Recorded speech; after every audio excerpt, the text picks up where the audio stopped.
quorum being present, this town meeting is called to order. Please rise for the Pledge of Allegiance. Oh, do we not have a flag? Huh. It's right there. Oh, it's there. Oh, it's in the back. Okay. I pledge allegiance to the flag of the United States of America and to the republic for which it stands, one nation, under God, indivisible, with liberty and justice for all. Thank you. 3 quick announcements before we begin. On the 2 items before us tonight, Articles 16 and 17, debate will be allowed on both simultaneously. Keep in mind, though, that only one motion is on the floor at any one time. So if you wanted to propose an amendment or move the question or anything like that, it only pertains to the one that's on the floor. But as I said, discussion would be allowed in both at the same time.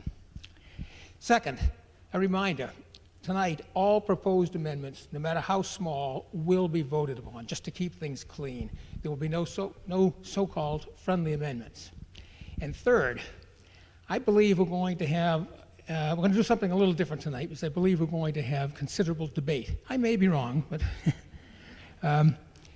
I would like you, rather than raise your hand, I would like you to line up behind the microphones, and I will alternate. This way it keeps it a little fairer, and I won't have to try to keep track of who raises his hand next. All right, with that, I call on Mr. Bocci.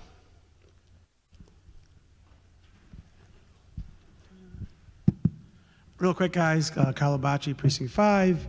Bill Brown called me up and was thrilled about the standing ovation. He is watching, and he is always watching. Thank you. Okay, at this point, Mr. Doxer moves that we take Article 1 from the table for the purpose of giving a brief report on recalc. Is there a second? Second? All those in favor, please raise your hand. Those opposed? And the motion carries. Mr. Doxer.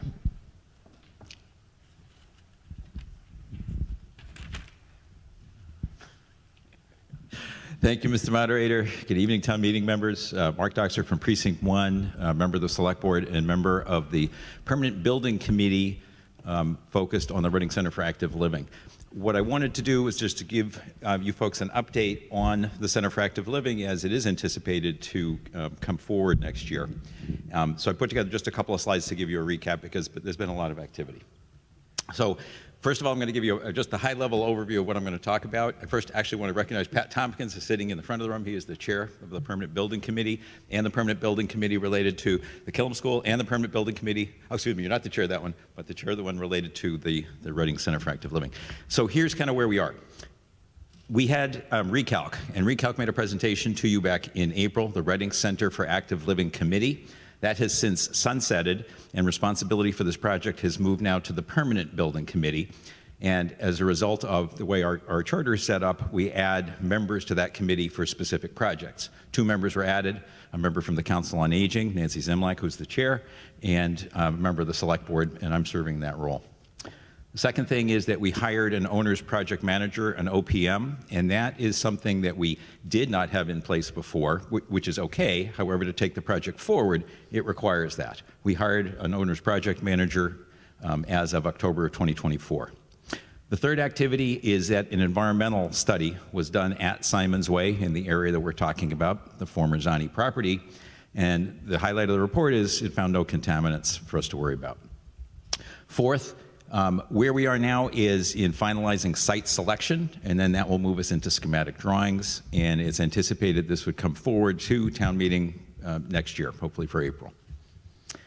To give you just a really quick timeline, this has been going on for more than 10 years in terms of the planning and activities. So it goes back to 2015. The committee, Recalc, was formed in 2021, and there have been a lot of activities that have taken place since then involving a lot of community meetings. The Recalc group itself was formed to represent the community, to understand what's going on in other communities, and to bring this forward to the Select Board and then forward to town meeting from there. The highlights in terms of 2024, so we have a feasibility study. I'm going to show you a link to that, but it's on the town website, so you can all see the information that's contained. Recalc and the COA convened, went through ratings of the various sites that we could look at, and they supported Simons Way as the preferred site to move to.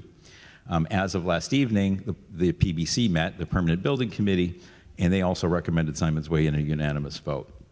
The anticipated timeline from there would be schematic drawings, detailed costing, and then coming to town meeting in the community in early 2025. So just quickly on the transition. So Recalc was all about exploring the needs of the age 60-plus community in town, which represents about 28% of our population, and it's growing. We identified and researched lots of site opportunities. We benchmarked and looked for best practices. Came to a recommendation, which was to use Simon's Way in a unanimous vote, and also the Council on Aging with a unanimous vote. That group sunsetted in August of 2024. Moved to the PBC. They accepted the project. The PBC Recal, as I mentioned, now has Council on Aging and Select Board representation. They oversaw the hiring of the project manager, TT&H, and after reviewing the site selection materials, they made their recommendation last evening for Simon's Way. The environmental study. So for the town to consider having people and buildings on the former Zani site, obviously we needed to make sure that it was safe. We needed to see if there were contaminants in the soil. When we first bought the property, an initial study was done, and they did not find any contaminants, but it was more of a above-the-surface type investigation. So a group was hired to do a subsurface soil investigation, an LSI in more technical terms, which are way beyond me. But they did borings into the ground. It was done by a recognized environmental firm, Wilcox and Barton, and that was performed on October 23rd of this year. The results, and this is a quote from them, based on the results of the LSI activities, no additional assessment or remediation activities are recommended at this time. So, site selection. The PBC met last night, as I mentioned, recommended Simon's Way unanimously. The next phase is to present to the Select Board on Tuesday night. It's on the agenda for discussion there. The architects, a group called BH+A, their responsibility is for the schematic design. We contracted with them to do this back in 2023, and ARPA funds were allocated to do this specifically. So it's paid for, it's ready to be done. Since they were hired, we've run multiple community sessions, focus groups, other activities throughout 2023 and 2024. And upon site selection approval by the Select Board, we move on to the next phase. So specifically the next steps. BH+A will work on the design after getting site approval. 60 to 90 days to complete that. Our owner's project manager will start leading community sessions as early as December of this year. It'll be presented more formally to the community in February of 2025 with more formal cost estimates, and it's anticipated that it could come before April town meeting. This is the, I call it the early concept. This goes back to May, approximately. This goes back to the first half of this year. So nothing has been done since then. But this was the early concept of what might happen. To give you an idea, so you can see kind of Simon's Way, you can see the rink. You can see this is kind of up on the bottom here is kind of the Zani property and what we're talking about. You can see the proposed building, the parking just to the right. And then following that, as per the discussions we've had on pickleball courts, the opportunity to have pickleball courts right there on the same site. Back in March of 2024, a preliminary estimate was created by BH+A that this would be about $27.9 million, not including the pickleball court aspect of it. That's the information that we have so far. I just wanted to share that as an update. This is a QR code that actually takes you to the town website and the Recalc page if you're interested in seeing kind of all the things that are posted up there right now. There will be other things coming very soon, but that's kind of where it is right now. So thank you very much for your attention. Can I stay close to the 5 minutes, Alan? Made it. Mr. Doxer moves that we lay the substance of Article 1 back on the table. Is there a second? Second. All those in favor, please raise your hand. Those opposed, the motion carries. It's laid on the table. Business under Article 16. Mr. Weston.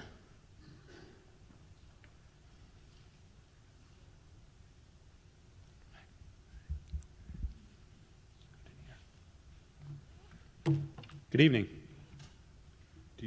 Are you? Oh, all right. I think we're doing the short one. All right. So if you can go to the first slide. We're going to give a short presentation. I think we're right. We're not going to go into a ton of details on the proposals themselves. Those are in the warrant. Right. We've had a lot of meetings on this. We really want to. Right, we know there's going to be quite a bit of discussion on here, and we want to hear. Right, we want to be able to facilitate that.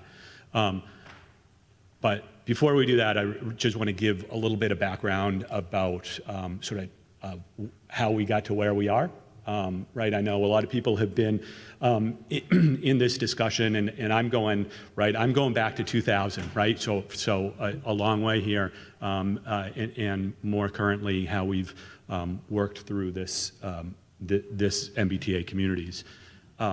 So, back in the census in 2000, Reading was the data from the census was that Reading was 83.6% single and two-family houses, right? And so primarily single-family home community.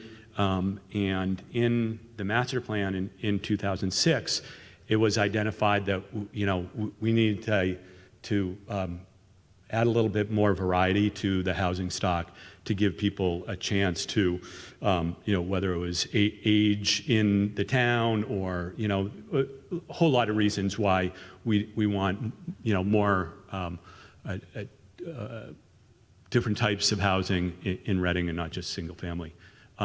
So using, two of the vision statements from 2006, one was, as noted up here, is to provide housing diversity, and the other is for a business-friendly atmosphere and a vibrant downtown, right? So there's a couple of things that this body did, and CPD facilitated over the years after that 2006 master plan.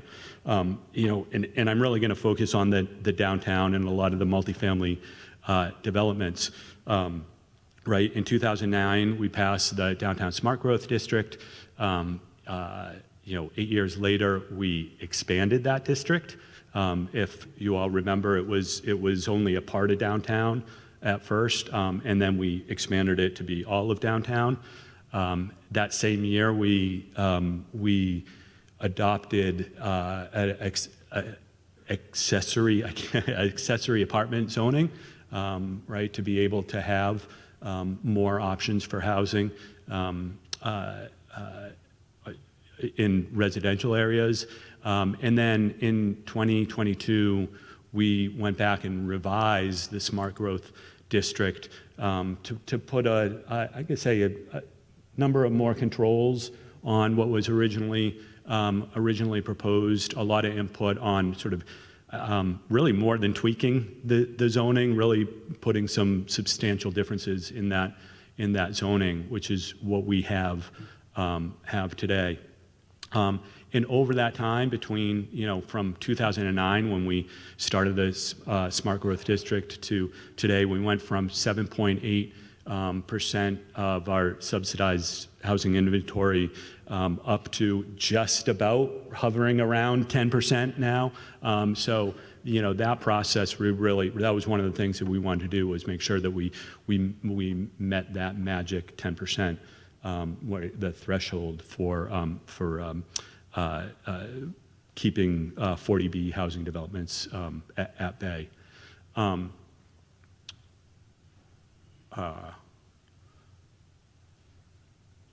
not sure what that next one references. So, next slide. So, when we started this process in 2003, this MBTA communities process, one of the things that we started looking at was to continue that effort, right? To continue that effort to look at providing varied housing in Reading. One of the things that we have identified for a long time is that, certainly there's been a lot of large scale apartment complexes, right? Whether it's in downtown Reading or whether it's Johnson Woods or Reading Woods or Reading Commons, right? There's been lots of large, multifamily developments. What there hasn't been is, some of these smaller garden type, apartments, buildings, and that sort of thing, right? That provides a sort of a different feel, different context. And we're thinking that this MBTA communities, right, because it was going to be focused, it had to be focused around downtown, might provide that opportunity to do that. We developed a number of different concepts. We had a number of public meetings of some some very spirited public meetings. And through that summer, it was evident that the restrictions that are in place from the MBTA communities tool that the state has given us to use really didn't fit with Reading and with what we were looking to be able to do, right? It just, the requirements for MBTA communities didn't fit with Reading. So we took some time off, regrouped, and through that effort came up with these 4 goals. Some of these came from town meeting members, in fact, that were at meetings or wrote letters or such. One was to provide an opportunity for managed housing and continued growth, commercial growth. One was to make sure that we're maximizing our ability to produce affordable units, right? Not to slide back on that 10% that I mentioned, right? Minimize the impact to single-family neighborhoods, and then put forward something that was just in minimal compliance with the law. So I'm going to commend, first and foremost, I'm going to commend Andrew and his team. They did a lot of work and came up with a proposal that meets all of those 4 goals, and I think does that in a way that really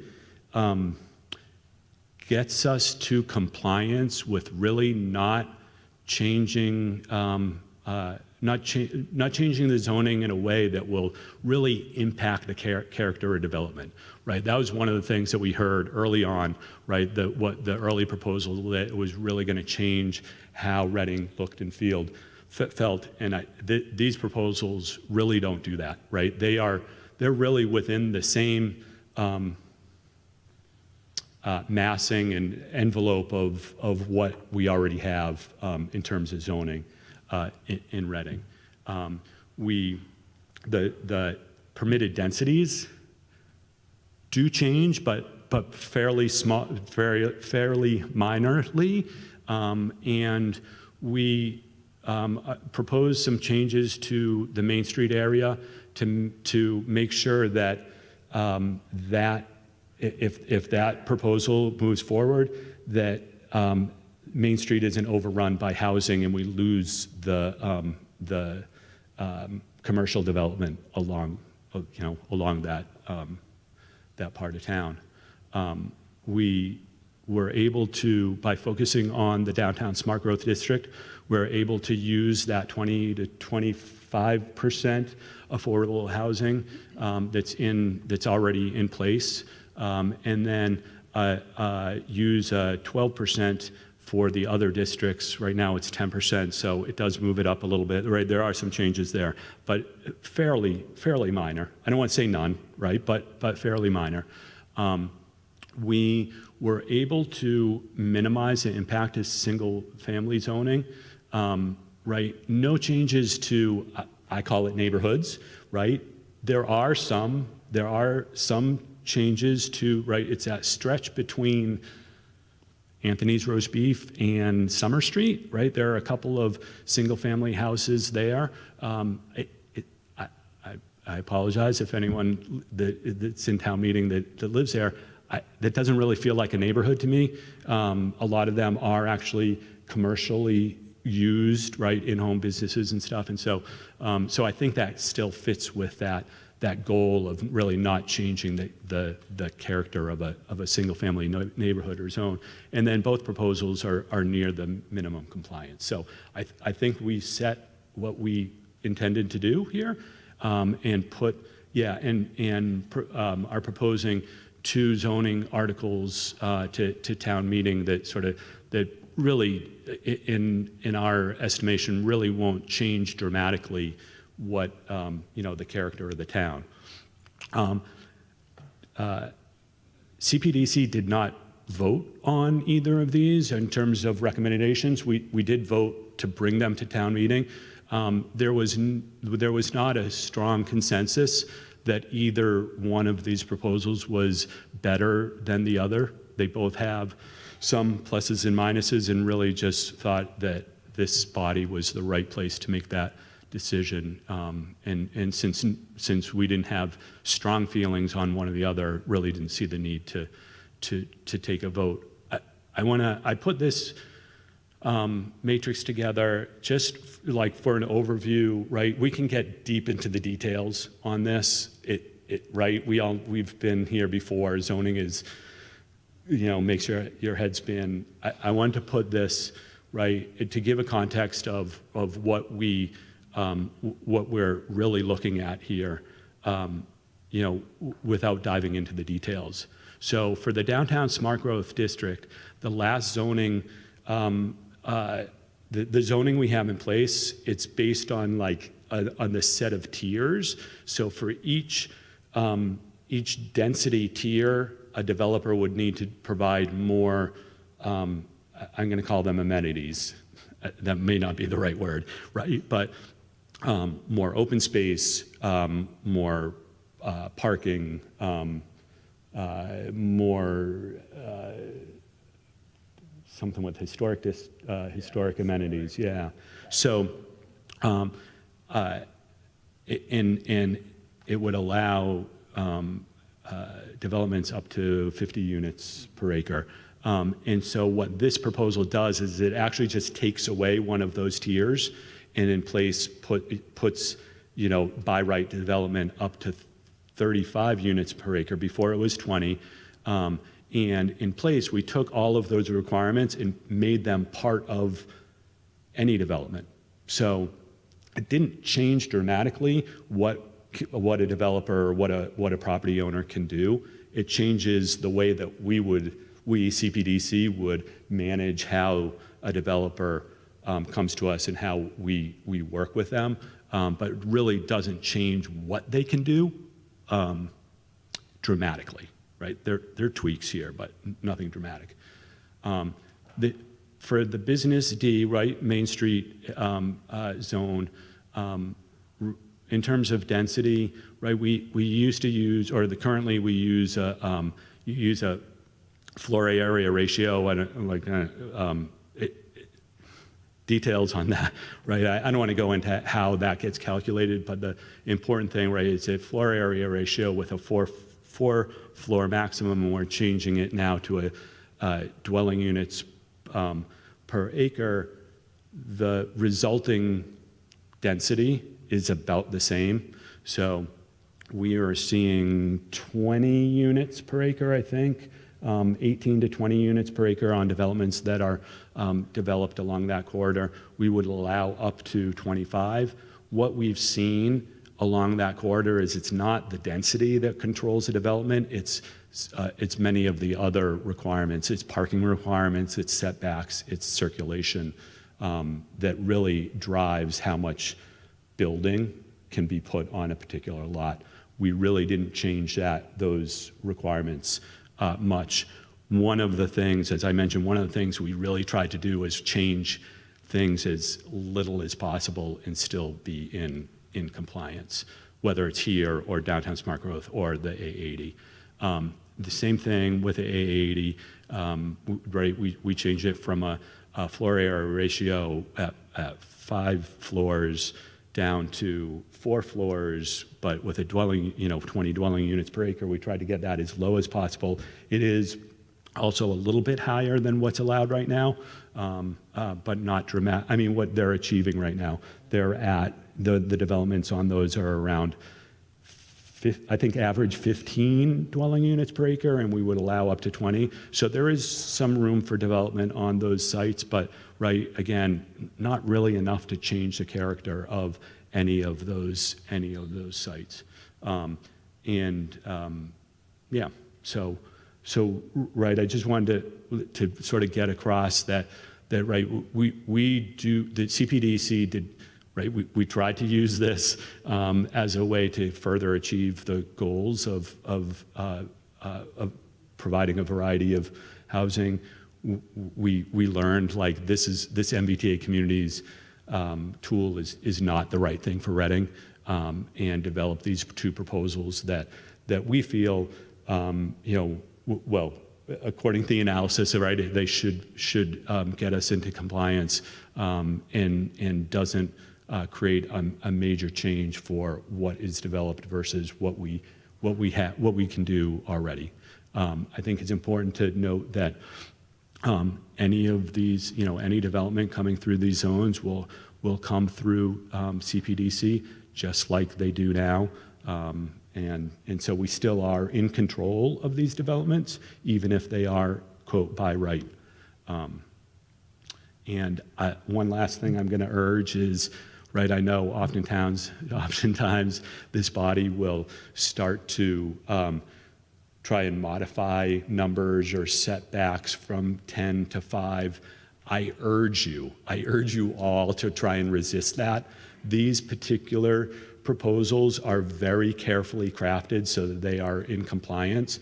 And if we start changing like a setback from 10 to 5, it changes the density. It starts to ripple through the viability of the whole zone. So I urge you all to discuss and review them sort of as written, but really try and resist advocating for making changes in terms of that would change the numbers. Okay, and do you have more? I don't think so. Okay.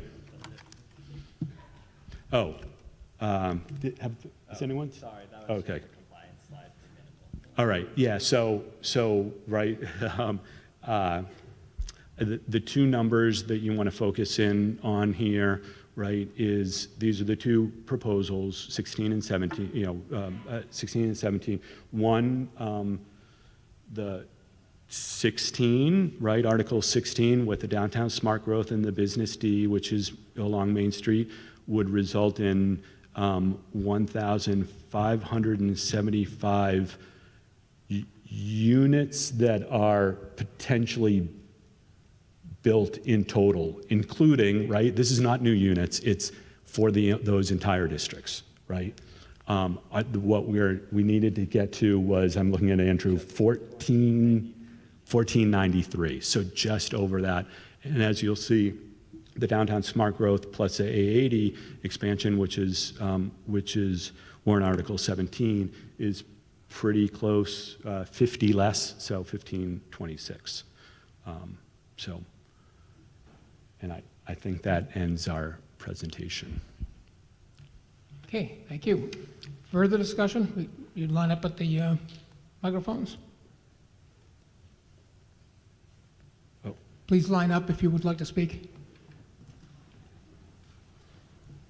Yes. Heather Klisch, I'm Secretary of CPDC Town Meeting, member Precinct 7. All I am doing is giving a report that on October 7th, CPDC voted 4-0-0 to bring these articles to town meeting. Thank you. Further discussion? Yes, on this side. Mark Ventura, Precinct 2. Just want to comment, part of the difficulty of all this is going to affect different precincts, different families, different households, different communities, all different ways. So that's part of the conundrum. Has there been any traffic studies, infrastructure studies associated with each option? School population studies? Do we have the capacity? Maybe one area is better suited, or we have to redistrict.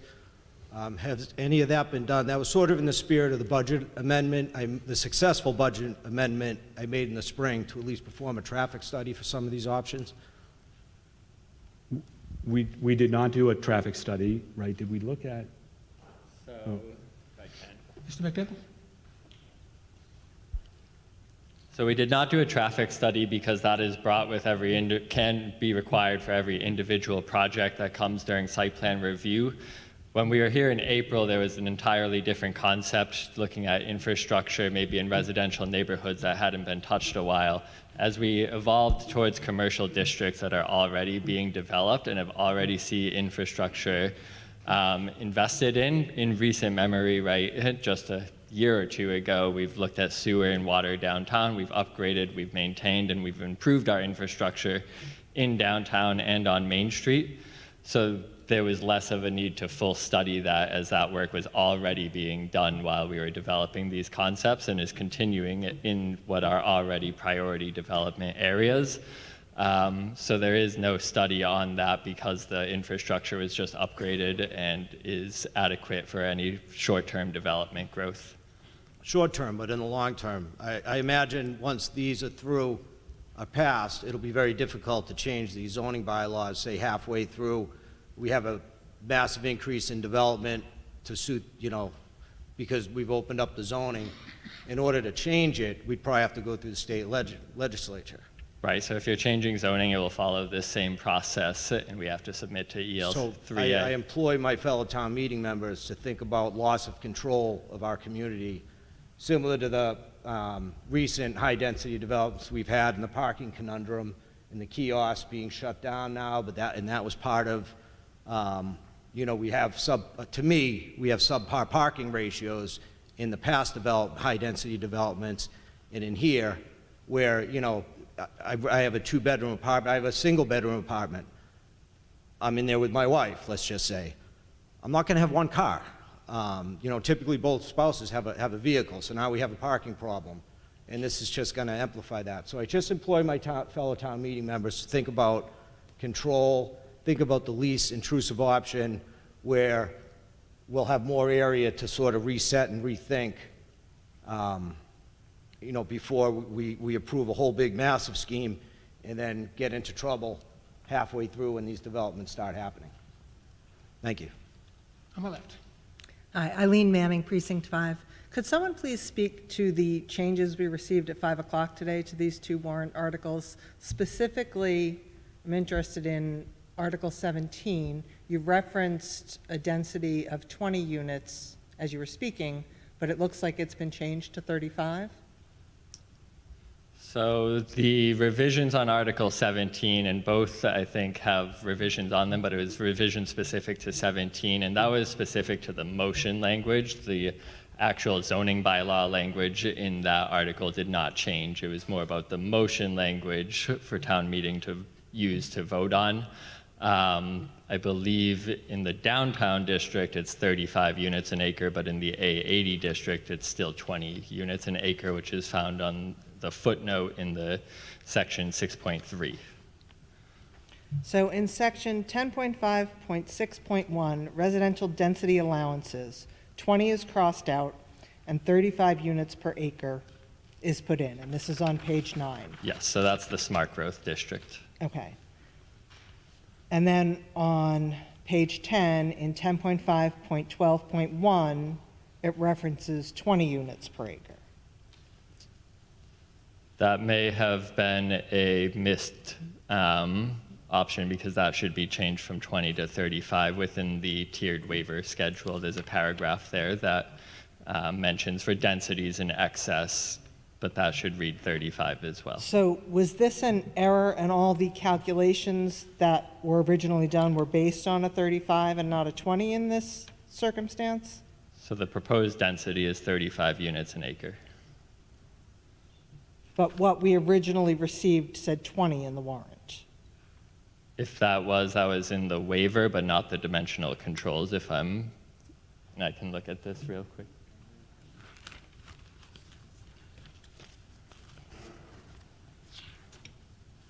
So in section 10.5.12, paragraph here, your density schedule, mine says 35, yeah. And this is 17. Yeah. Sorry, can you repeat what subsection you're referring to where it says 20? Sure, it is 10.5.12.1. I see it now in that top section. So this is specific to waivers that was missed. That should be for applicants seeking a waiver in density of excess of 35 units per acre. But all the calculations and all of the controls and everything drafted below is all relating to that 35 units an acre. And that is all only in the downtown smart growth. It doesn't apply to the A80 that is also in number 17? Correct. So Article 17 for the A80 district, if you look in section 6.3, which is the table of controls, there's a footnote at the end of the table that limits those developments to 20 units per acre. Okay, great. Thank you very much. Thank you for catching that. On my right, oh, excuse me. We need to change the motion. Right. So is it just this one here? Yep. Okay, so do you want to work, we need a motion. You all set? On my right? Hi, Bob Coulter, Precinct 6. One of the items you mentioned was regarding the setback. I noticed that there was a 5-foot setback listed in one of the articles. One of the challenges with a 5-foot setback is we're talking about 3 to 4-story buildings in some cases. The proximity to overhead wires makes that frontage basically an illegal frontage because of the proximity to overhead wires. It doesn't apply when they're poles, we have underground infrastructure, but some of the, these buildings are proposed where pole lines, my background, I work for National Grid as a design manager. I see this a lot. So one of the concerns is you have to have 10 feet of clearance for OSHA rules for construction, right? How can you construct something 5 feet away where the building is standing, where now, potentially someone could reach out a window. So it's a very, very serious safety concern. So to say that you can build something that close to the wires, you really can't. It doesn't apply to all the lots, but I think that in the zoning, when it comes in, you have to take that into account. So certain lots do have a more of a setback than the 5 feet. It doesn't apply to everything, but I just would like to point that out so that does get taken into account, that you're going to have to tell that particular lot that they are actually smaller. I mean, we could zone it for the numbers, right? This is a numbers game, right? This is what this is about. But I just want to, can you make sure that that gets implied by some kind of a footnote that says, otherwise someone's going to have to relocate the wires at somebody's expense. Yeah, so that's exactly why all of these go through site plan review, because there's, not only utilities, right? There's a lot of things on each lot where you can't achieve whatever zoning setback is, that you're allowed. There's a lot of reasons why, right? The building envelope has to be smaller. Utilities being one of those. I think though that we didn't. I shouldn't say, because I'm not sure where, but I know in many of these, right, the intent was to bring setbacks back, right? I think in downtown specifically, right, we increased setbacks. Yeah, we brought it from 0 to 5 to give more, address those sorts of things. I just want to make sure that that is addressed. Yeah. Thank you. Mr. Sullivan? Hi, thank you, Mr. Moderator. John Sullivan, Precinct 7. I have a question on the table with the unit capacities for the two different plans. I noticed that both unit capacities are pretty similar, but that is the capacity for what is the maximum total units that could exist in each of these plans. That doesn't tell us what's the potential for increases in units for each of those plans. Do you guys have that information available? So unit capacity is if that entire district was nothing, what could be built to the absolute maximum.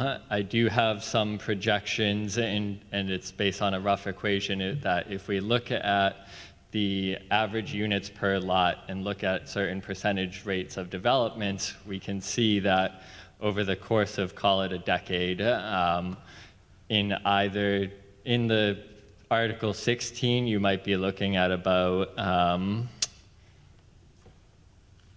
want to get my numbers right.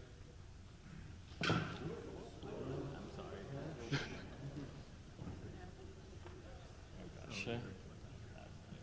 Sorry, Ivrea. Oh boy. Apologies, especially to Ivrea. If we looked at a high rate of 10% of redevelopments of lots in the downtown or business D at a by right maximum, we'd be looking at about an average of 204 units or 550 peoples over around a decade. So Okay, it's, so go ahead. my question is more not the rate of development, but if we built it to the unit capacity, what would be the increase in units that exist? Because right now, on Business D, it says you can go up to 1575, but there's already existing units there, so we can't increase it by 1575. Right. What's the potential for increase? So at a maximum build out, it would be around 615 additional units. And on the A80? In the A80, you'd be looking at about 278 units. Okay, and so what is a reasonable expectation for the number of units that could be built? Because there's a memo on the Planning Commission website summarizing when there were 4 of these proposals before I narrowed it down to 2. And on the A80 summary, it basically said that this plan was created to minimize the potential new units built, to check a box is what it said, and not to actually increase by units. So like, what's a reasonable estimate of how many units can actually be built in either of these? So again, at certain development rates, right, 10% is a high development rate for Article 16. The downtown alone saw 7% from 2017 to 2023. But again, 200 units over the course of a decade, potentially, if you saw a high development rate. But the development rates are going to be different from downtown versus on these big existing developments that are Right. on the edge of the town, right? So it would be probably lower on those, so it's even fewer units. Yeah, so if the A80 developments were to add units, you'd be likely looking at a one-shot influx of potential units. Okay, and then if the A80 developments are, if this plan was devised to not add any more units, how is that maximizing affordable units? If we're not adding, I mean, if there's 10% affordable units in this plan, 10% of 0 is 0. How is that maximizing affordable units? So both have the same affordability requirements, that if you add 13 units or more, you see affordable units at 12.5% of that project. The Article 16 maybe has more ongoing continuous development opportunity, but both have the potential that if there's new units added to any of those geographies, to add affordable units. So a reasonable conclusion is that Article 16 could produce more total units and more affordable units than Article 17? Potentially. And more total units will put downward pressure on housing costs? Yeah, that's really hard to say because, right, because Article 16, right, it's smaller lots, right, it's smaller developments, right, there will probably, right, that as Andrew said, right, the threshold is 13, is it 13 units? Yeah, 13 units. And so there may be a number under 16, there may be a number of developments that are built at 10 units, right, and with 0 affordables, right? But on A80, right, it's going to come in. Right, J.P. Morgan Chase owns those properties, right? They're going to be right. They're going to be like they're just going to go in there and max it out when they decide to do that. Right, and so it's not going to be a 10 unit building. It's going to be, it's going to be a 50 unit building, and we're going to get those affordable. So it's sort of hard to, but they may never do that. I mean, we don't know. They could have asked for that when interest rates were lower and construction costs were lower, right? They could have come to you and asked for that, and they didn't. But we think that that's going to happen in the future? Well, no, because right, they didn't, because those lots were maxed out according to the way that they were developed. The by right development gives a new life to those parcels, right, where they don't necessarily need to abide, we don't think, right, to the zoning, what's the word I'm looking for? The restrictions, right, the conditions that were put on those, right? They're going to be able to build to that the 20 units per acre, and so they could increase sort of all together at one time. Right. Right. It's sort of like a different development paradigm now, where if A80 passes, it may never happen. We don't know. That's the thing. But the 880 is designed to not lead to more units. That's what the summary memo on the website says, right? Excuse me, I can, There's a memo on the Plan Division website summarizing back when this was 4 different proposals before we narrowed it down to 2. And what it said about the A80 was that it was set up to check a box, not actually produce more units. That was the idea behind this proposal. I believe that memo is drafted as we were building the concepts, and that was an ask from some of the community members to find an option that potentially has limited growth, and we've looked to meet that as best we can, but all these options have growth potential on them. Right, they all have potential, but the likelihood is very different. We have, Hard to say. okay, thank you.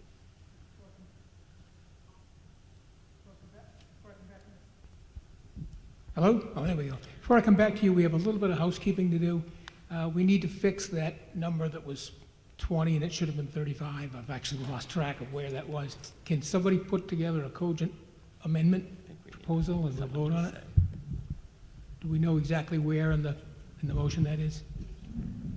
Page 37? Of both articles. Right. Are we voting now? Yes, we'll do 17 on, yeah.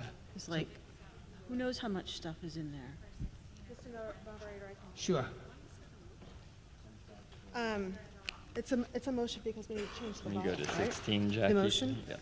So I move that, 16, right. oh, is the article 16 or 17? Oh, is it- 16. Well, it's in both. It's in both, but we'll do 16 now. Okay, so I move that in Article 16 on section, that's 10.5.1, 10.5.12.1, to change the number 20 after, basically change excess of 20 units to 35 units. Want to second it? Second. 10.5.12.1? Hopefully that's it. We're almost there. 12.1? That's 6, 7. I have Article 17 open, hold on. Here we are. Okay, where is it exactly? Oh, you got it, okay. So, Yes. okay, thank you. Is there a second? Second. Is there any discussion on that? Mr. Arena? Is it prudent to try to make the changes in both purely because they're identical language, or no? You really want 2 different motions? We'll have to have a separate motion on Article 17. Okay. Yeah. Okay, further discussion on that?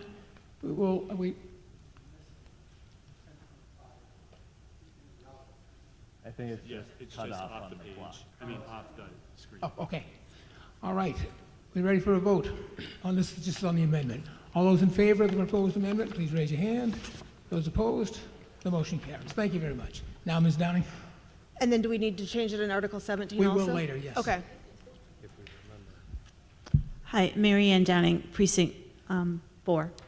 I have a few points to make about some of the things said tonight, just to briefly address the tail end of what Mr. Sullivan was pointing out about, more housing generating more affordability. I'm still unclear about the linkage between that. Reading generated 900 units of housing in the 10-year period ending, I think it was around 2022, and housing prices doubled. So I'm not really sure what the evidence is that more market rate housing is going to lower the cost. So one of the concerns I have, first of all, I really appreciate the town and CPDC moving back from the, everything in the half-mile radius to what you have here. It's clearly a huge improvement. You went from like 7,000 units as of right to something close to minimal compliance. But just to follow up with something Mr. Weston said, it isn't just a couple of units in Precinct 3 and 5 along South Main. I took a look today and counted 14 homes, a lot of which could be adjacent and combined and turned into bigger things. So just because they're not part of a neighborhood doesn't mean that they don't matter. And, things are going to happen even in the South, even in the Article 17 proposal. There are some large plots. Someone pointed out to me as I was coming in tonight, Home Goods just sold on August 8th, 2024. That's 4 acres. It sold to a company called 1492 Main Street LLC. Principal agent is someone called Michael G. Sullivan in Reading, who's a developer. And you could put 100 units there and lose a commercial property. So that's something to consider about South Main. And I guess my last point, because I know a lot of people probably have a lot to say, you know, if you zone it, they will come. I've shared online how Lexington, which had excess capacity and is approved, has 900 units applied for and pending. Westford just got 500 units. Those might be bigger properties than what we have to offer unless we combine lots. But my notion is, why don't we as a town go for the least impactful of the minimal compliance options, which is Article 17 for now, watch how this plays out over the next few years between the court cases and what's happening in our neighboring communities, many of whom have rejected this, such as North Reading. Reading does not have to be one of the first in the area to open the doors wide to developers. We've seen no shortage of proposals under our existing zoning laws, which allowed for, quite honestly, much more affordable housing. They slowed down when interest rates were tight, but they're coming down now, and I think we are in better position to control our own zoning. If it isn't working, we are free to come back and enact something that, you know, provides, you know, the South Main proposal or something else. But I think we should just try to satisfy the state, watch how it plays out, because we know our needs better than state bureaucrats. Thank you.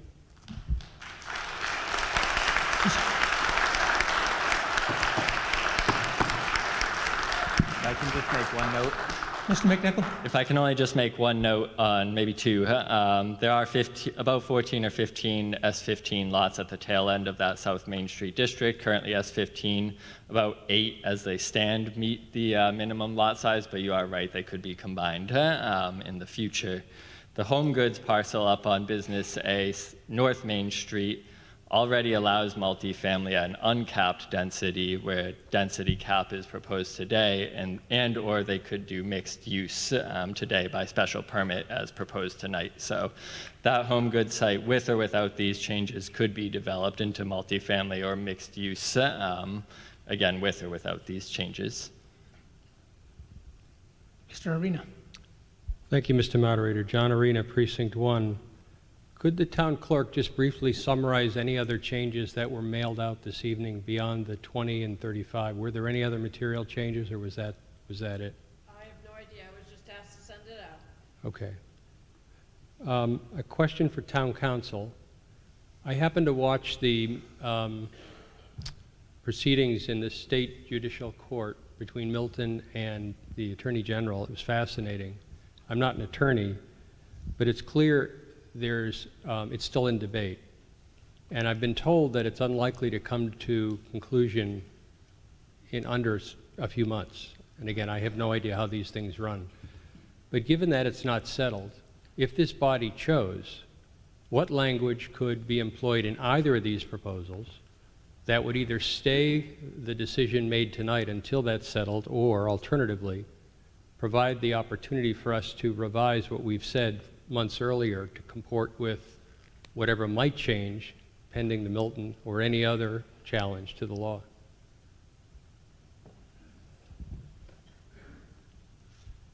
Ms. Freed? Thank you.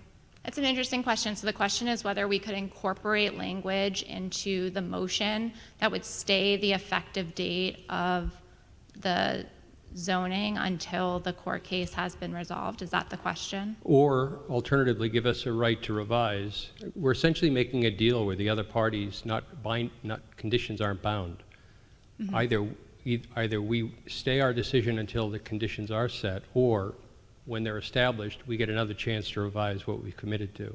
Either would be effective. So you always have the ability to come back to town meeting and revise your zoning bylaw. You control your zoning bylaw, not the state. The question is whether the zoning bylaw that this community has adopted is compliant with Section 3A. But if, for example, the guidelines change such that you can reduce the density or reduce the number of units that you need in the district, you can always come back to town meeting and obtain those changes. But aren't there two defects with that? One, that the state would agree with those changes. It has no need to. And two, that's reactive, not proactive. It doesn't give us the right to do it, it gives us the opportunity to do it.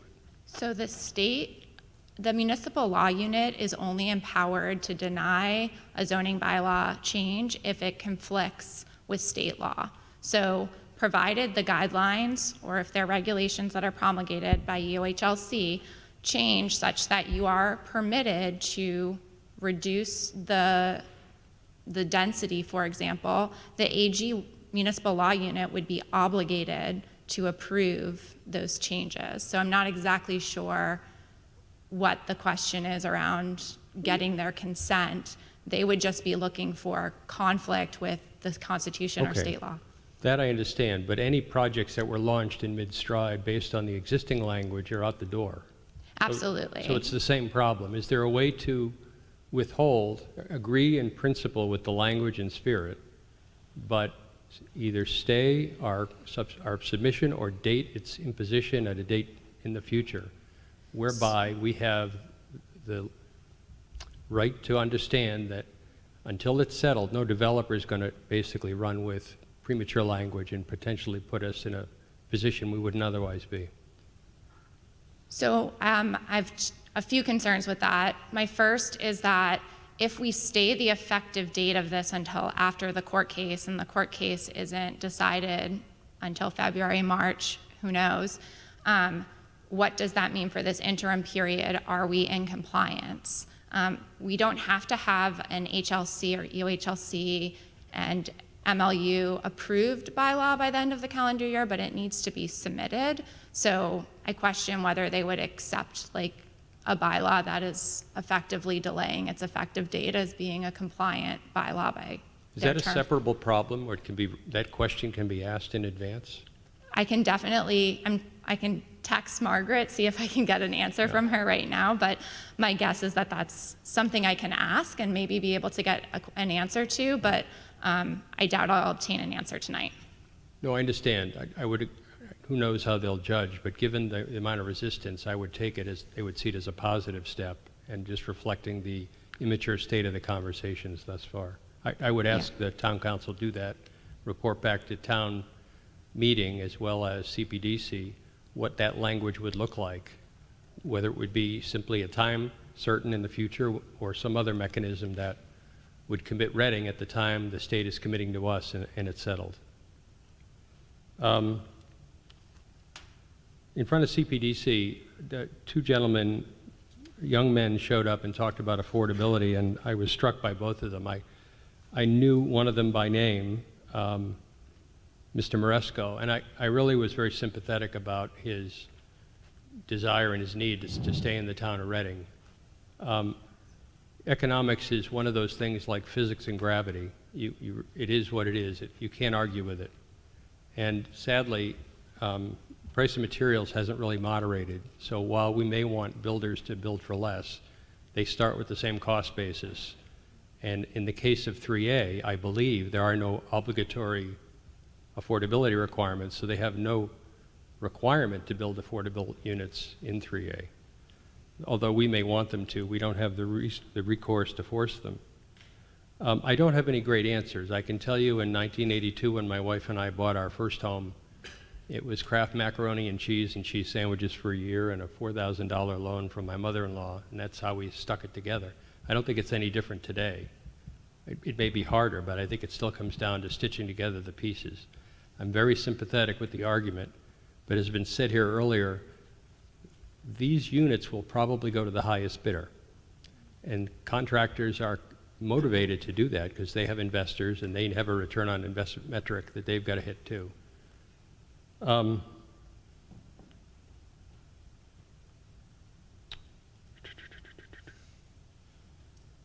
It was found that without amending your upzoning, it was found that without amending or upzoning the downtown district, we weren't going to reach the station area unit capacity, which is that half-mile radius.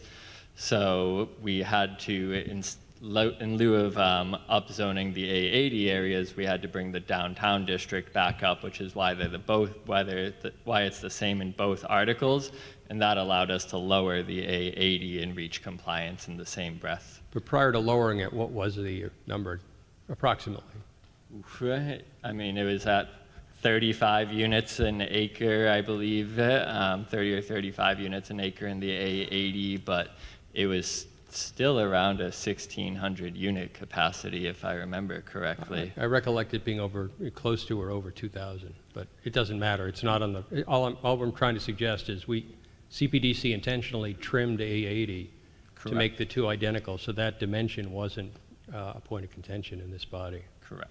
Yeah, thank you, John. Right, as you said, right, town staff, Andrew has gone through hundreds of iterations on here, and the first sort of guess at doing the analysis on A80 was that it would have to be at 35 units per acre. When CPDC saw that, we also understood, right, that the total unit capacity with that was larger than minimal compliance. And as I mentioned, right, our goal was to keep it down to minimal compliance. And so our direction, actually, to Andrew, when I think it was during our last meeting before this, we said our direction was to bring it down to minimal compliance. We didn't even know what that number was. The direction was bring it down to minimal compliance. It ended up being 20. Right. At the time, we weren't sure whether it was going to be 20, 22, 25, something like that. So, right. The point is that what we were trying to present to town meeting was something Similar. that met the requirements but didn't increase the potential development in that area. Thank you. Mr. Carnahan? Thank you, Mr. Moderator. Joe Carnahan, Precinct 7. I had two comments, one on the subject of the impact of this act or any zoning changes on affordability, and one on considering the two different options. On the topic of affordability, I've heard concerns that these zoning changes would not improve affordability because new units are expensive. And indeed, I mean, new units built in town right now are expensive, as you'd expect. They're new, they're in great condition. But the premise of increasing housing capacity is not to improve housing affordability by building new units that are cheaper than existing units. It's to build new units, which then keeps the price of existing units from skyrocketing as it has. I mean, yes, we've added, prices doubled while we added 900 units in 10 years. But Econ 101 tells you that if we hadn't added 900 units, they would have done more than doubled. So that's how this is supposed to work. There are problems where the act doesn't permit us to require deed-restricted affordable housing as much as I would like, but that's not up to us right now, right, your legislator? Then on the subject of the two options, I haven't heard any comment on this, but the zone capacity of the two options is nearly identical. The most striking difference to me between the two options is that one of them locates the new development or the possible new development at the very edges of town, and one locates it literally on Main Street, contiguous with the existing downtown. As someone who would like to promote the use of public transit because of the benefits for the environment and it reduces traffic, and promote walking to downtown businesses, I'm personally favoring Article 16, the South Main Street proposal, because it is going to encourage more walking to downtown businesses and more walking to the train station. Thank you. Okay, I'm giving preference to first-time talkers, so I'm going to call on Mr. O'Neill first, then I'll come back to you. John O'Neill, Precinct 6. A couple of things. I know staff has worked real hard in CPDC, but once again, when zoning comes up, I wind up getting information in a detail that, rather than helping to elucidate the situation for myself, makes it more confusing. I would have really appreciated a pros and cons like we get for referendum questions. So there are differences, and I would have liked to have those highlighted right out front, bold print. Here's the thing, so that, the average person will be able to be, to make a reasonable decision. A couple of more things. Right now, I know people are concerned about the changing the town. It's not what they moved to us for a certain level of comfortability and feeling, atmosphere away from the city, because a lot of people move from the city. The town is changing anyway. And as Mr. Arena has said, developers, of course, want to maximize the profits. That's what they're in business for. And so now we have luxury condos and $2 million homes being built. So the town is changing. My biggest disappointment in either proposal is that we're not getting affordable units. And not just for new people coming in, but we don't have, we talk about starter homes. We don't have any finishing homes. There's a lot of older people, like myself, that have homes. We raise 4 kids. We don't need the same size, but we'd like to stay in town. I don't want to live in a condo for a lot of reasons. There's no options there as well. So that's my disappointment, that we aren't doing more. As far as, I'm going to support 16 because just like in North Main Street, I'm concerned, but as you pointed out, Andrew, right now, they can do almost what, the density that they can do, there's very little control. This gives us control to one of the open areas of town. Sure, will it impact people? Definitely.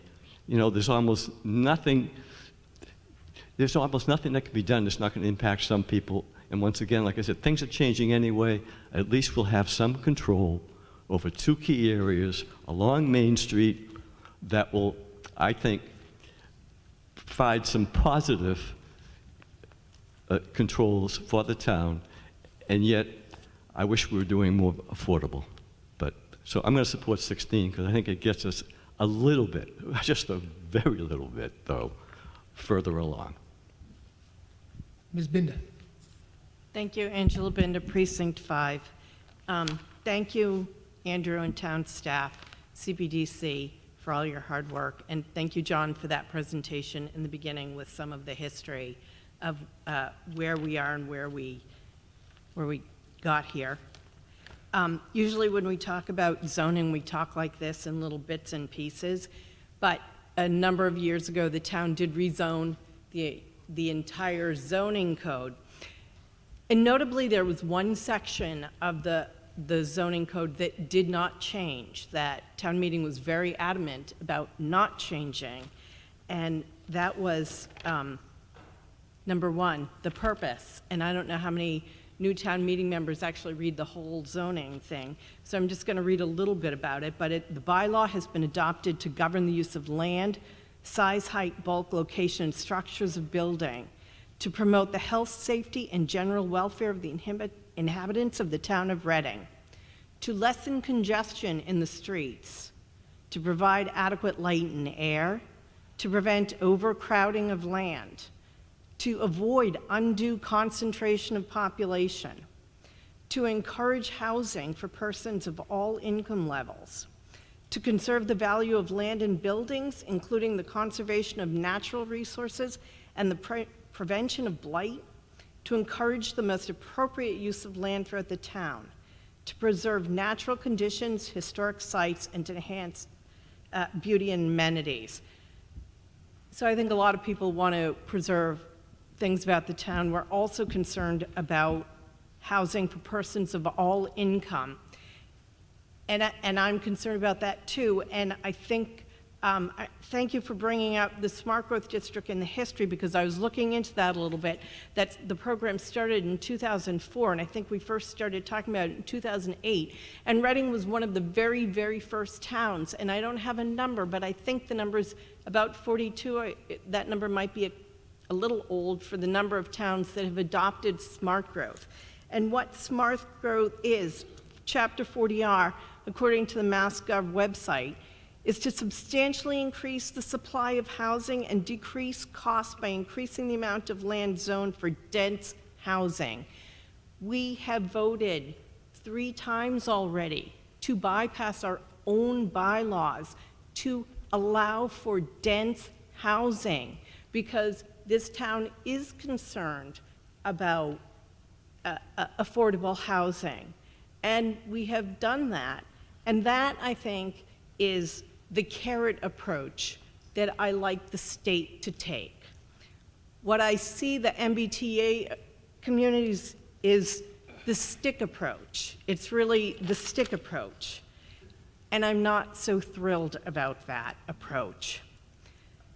I have a couple questions, but before I ask the question specifically, South Main Street, I live near Joshua Eaton. What is happening on Main Street and South Main Street with Pinevale? That development, there are houses down there. And some people might not consider it a neighborhood if you have a single-family house or a two-family house on Main Street.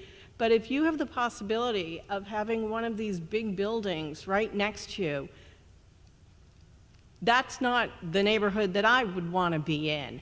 And so I've attended some of the meetings with the neighbors from Pinevale, and I feel for them. And they are encroaching not just on Main Street, but into Pinevale, and you've worked hard to try to talk to the developers and keep that from happening. But I'm really afraid that a lot more of that will happen if we rezone on South Main Street. I know that there's been talk about having more of a commercial corridor, and that might not happen if this happens. So I'm really against the South Main Street. I'm favoring Article 17 rather than 16. And I have a couple questions, and one of them is 6.3, the dimensional table for multifamily. I don't know if you can see that. The table of dimensional controls under multifamily dwellings in Business D districts. Its minimum area is 10,000 square feet, which is a quarter-acre lot. I live on a quarter-acre lot. And the maximum coverage is 70%. Nothing seems that high. Why is that 70% for South Main Street on a quarter-acre lot? That seems out of keeping with maximum coverage for other lots, for other, you know what I mean? So the lot coverage is one tool, but to date, we haven't seen anybody always achieve the maximum. You have to fit the parking in on site, you have to fit the setbacks, you have to fit everything in. So on a smaller lot, when you add in the setbacks, it's highly unlikely, if not impossible, to hit that 70% lot coverage. So, and that's what we saw actually in the early concept, and we have a tool built that can kind of show that. So then why is it there?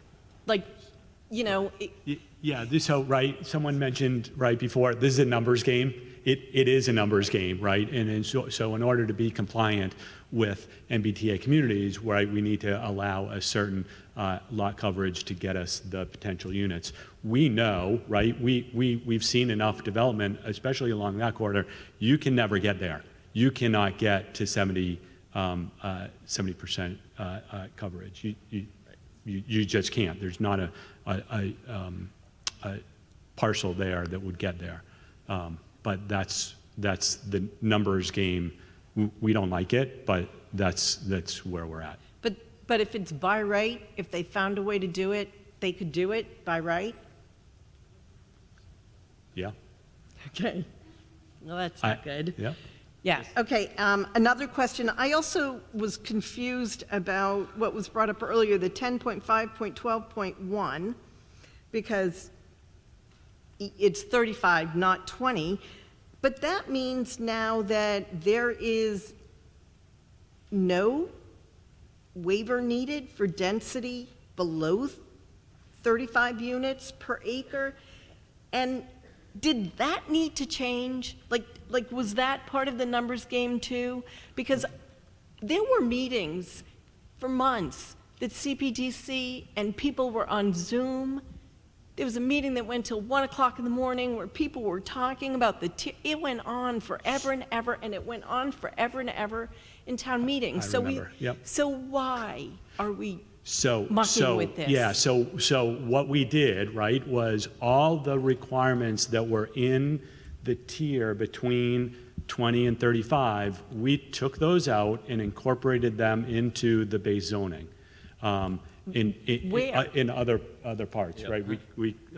And so there is, there is no waiver below 35 because that's the density that we need to provide by right. But we do have those components within the base zoning. So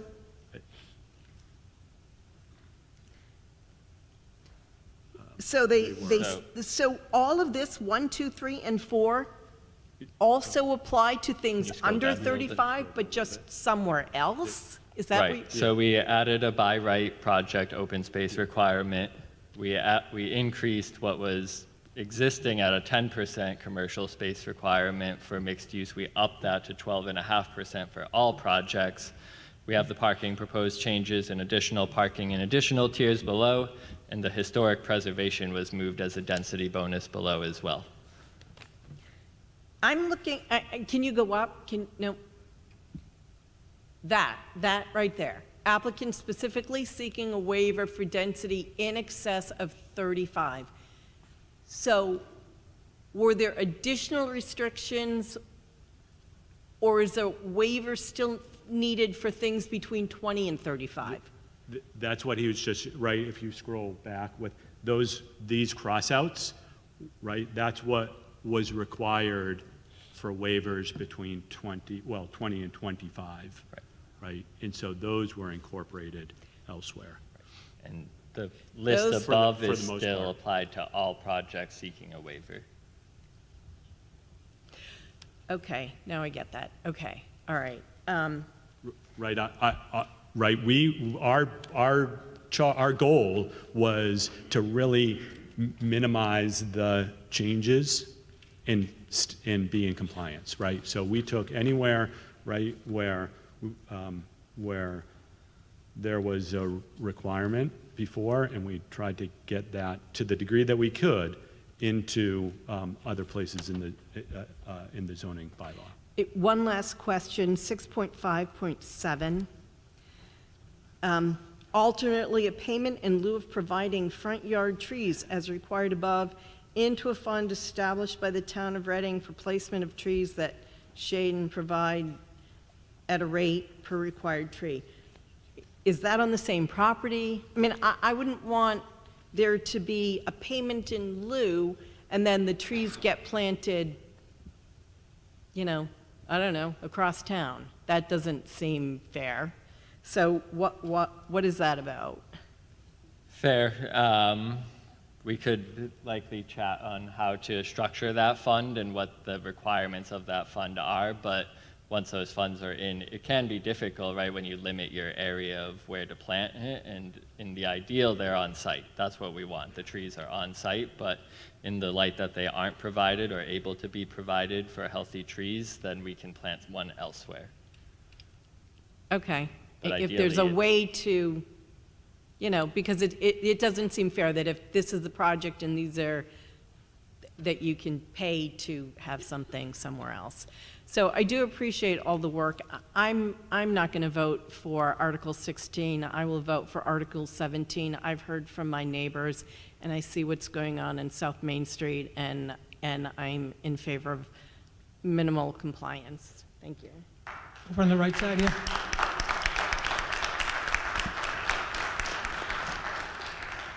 Thank you. Maureen Hurley, Precinct 3. To echo that, South Main Street, I think it's worthy. We touched upon it at Tuesday night's meeting when we were posed with the option to, I think, kick this meeting down because Precinct 3 did not have a meeting afforded to them. And I think it was 3 empty seats, is that right?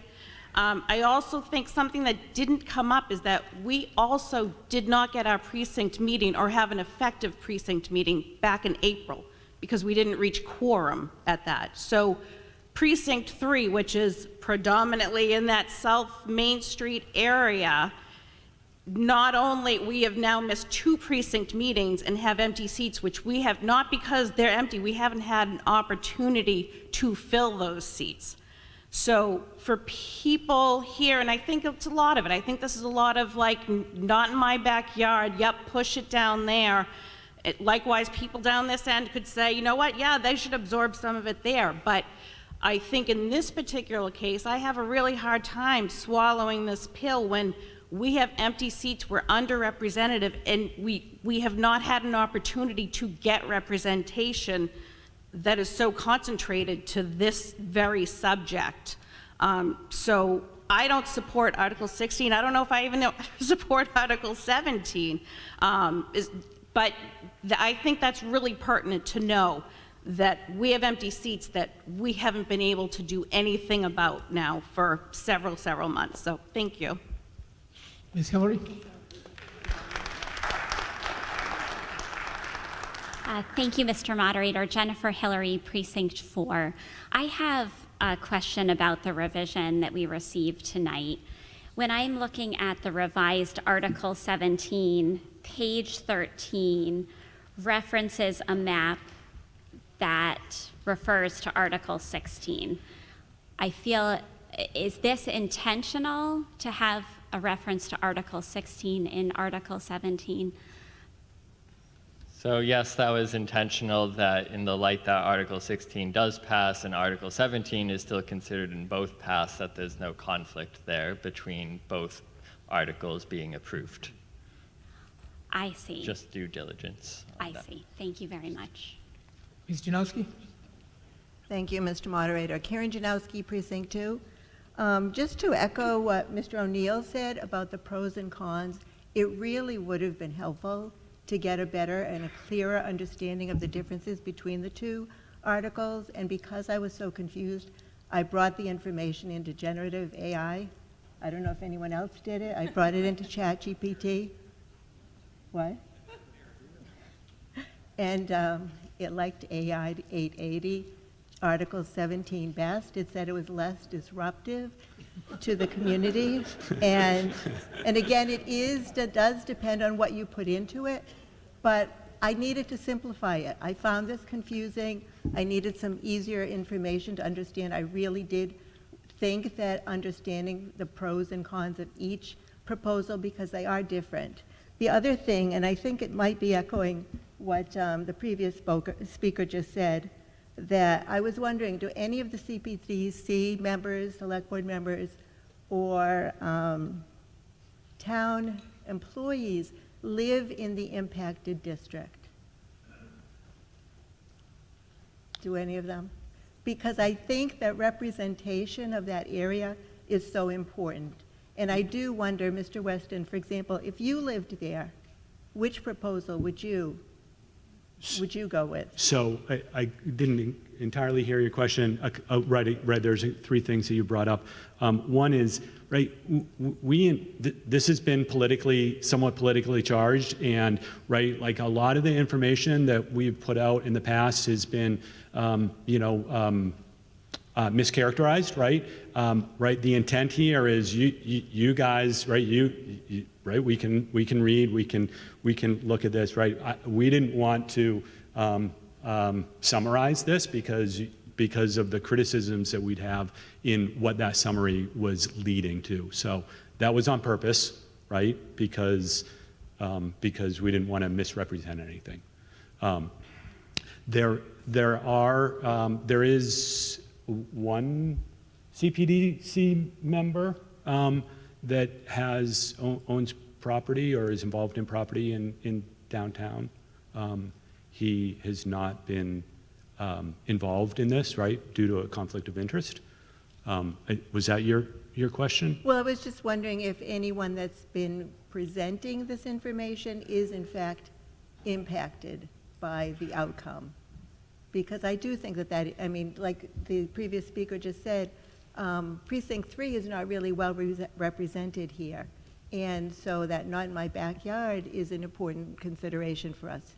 to think about as we vote tonight, because we don't have good representation. So I'm wondering if anyone that was involved in the decision was represented in the, during your discussions. So oddly enough, right, purposefully, no one could be, right, because of a conflict of interest. If you own a piece of property, this is a small enough zone that that a decision maker would then, could have a financial gain, and so they would be, they would, Or even if anyone did live on South Main Street, right, and was in the zone, that CPDC member would not be able to participate.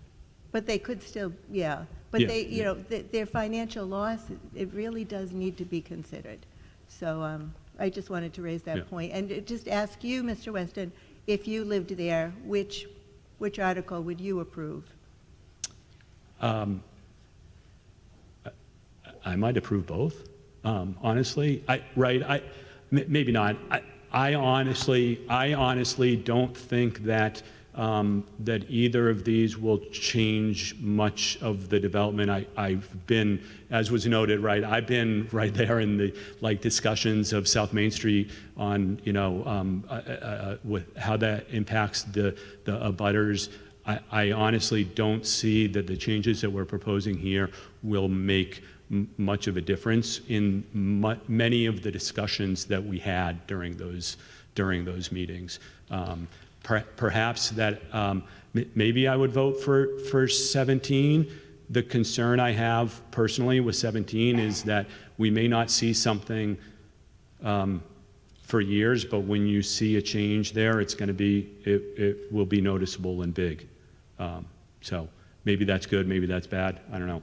But Yeah, it would help to have had those pros and cons, but I'm leaning more towards Article 17 because I do believe it is least disruptive. It'll have least impact to the community, and I think that, it's less obtrusive, and that's really important, especially to those who are impacted in South Main Street. Thank you. Over and left. Thank you. Sean Brandt, Precinct 8. Recognizing that this is very sensitive for Precinct 3 in particular, and I totally appreciate that, and appreciate that many folks showed up tonight to be part of this, even if they're not members of town meeting. I'm a little bit frustrated by the representation arguments. There were 10 seats available for Precinct 3 in this last election, and only 5 people bothered to pull papers. There were 8 seats available last year, and only 3 people bothered to pull papers. 2 years ago, when all of the seats were available, I think there were only something like 12 or 15 people that pulled papers. So we can't hold up the business of town meeting because of 3 out of 192 seats. It's just not how town meeting functions. So I'm frankly just frustrated by that argument. Ms. Janowski was making the point about impact and what folks would choose based on where they live and whatnot. I'm not 100% sure, but I may live closer to the North Main part of Business A than anybody else here, certainly within the 3 or 4 closest. I'm supportive of Article 16. If either of these are the infrastructure and capacity and traffic impact nightmare that folks are making it out to be, then it impacts all of us. So we all have a vote. We all have something to say about it. I totally feel, hear the concerns from Precinct 3, but we have to do the business of town meeting. I'm going to be supporting Article 16. On the right. Thank you, Mr. Moderator. My name's Amy Sane. I'm Precinct 3. I just want to clarify. I know it was said earlier that South Main Street in Article 16, there's not many neighborhoods. But if you take a look at the zoning map, you'll notice that Cross Street, Shackford, Avon, Benjamin Lane, those will all be impacted because the properties, the zoning butts right up to the backs of a lot of those homes. In addition, I know we're starting the Eastern Gateway, which is going to be squeezing those neighborhoods from the other side. So I just want to make sure that town meeting is aware of that there are neighborhoods, there's a lot of us that live there. And so please keep that in mind. I will be supporting Article 17. Over on my left. My name is Ellen Childress. I'm one of the people who pulled papers a while back before that in Precinct 3 and was voted in.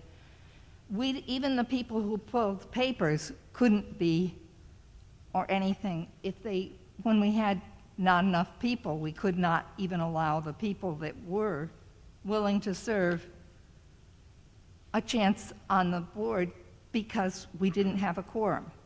I know it's a hotbed of apathy, if you will, but one of the problems is very pertinent to this. it's an area where you have apartment buildings. We have a lot of apartment buildings, and this makes more of them. And there needs to be a way. I mean, I can go on knock on doors for most of the single-family units, but I haven't figured out how to knock on doors in the apartments nearby, how to communicate with the people I represent sometimes.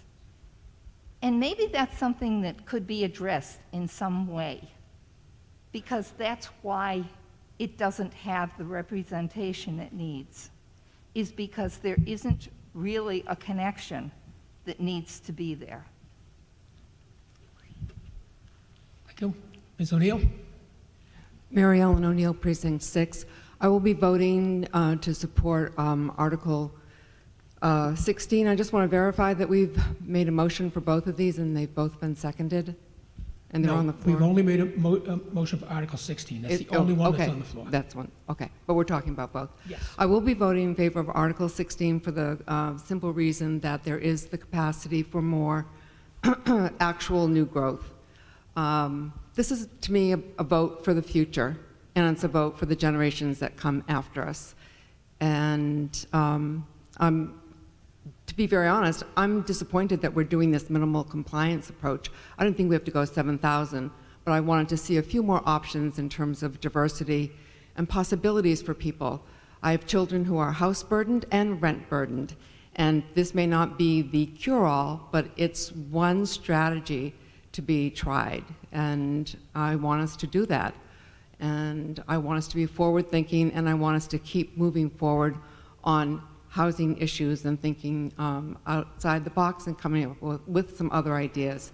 So I think 16 is minimal to me, and I hope everyone will, or more people, will support Article 16. Thank you. Mr. Pacino? Yeah, thank you, Mr. Martyr. Phil Pacino, Precinct 5. Question, Mr. Martyr, will this be a majority vote or will this be a two-thirds vote? This is a majority vote. Majority vote. Yes. So I am actually the lead trustee of Briarwood Condo Association, which is 5 Washington Street. As a matter of fact, the previous speaker over here addresses some of the other items about that because we have a lot of renters in that building who don't care. Basically, we are within a half mile of the depot, the building where I am. We are not included in either of these two articles. We're on the other side of the tracks. I guess maybe the right side of the tracks, I guess. I don't like the fact the previous speaker spoke about it being a stick approach. We're being forced to choose something. We are basically ceding over our zoning to the state. Who knows what the future is going to have on that? Who knows what the future effects on that? Maybe they'll come back and say, you should go the other side, on my side of the railroad tracks. So my intent, unless somebody moves to table to a time certain, I'm voting against both articles. On the other side?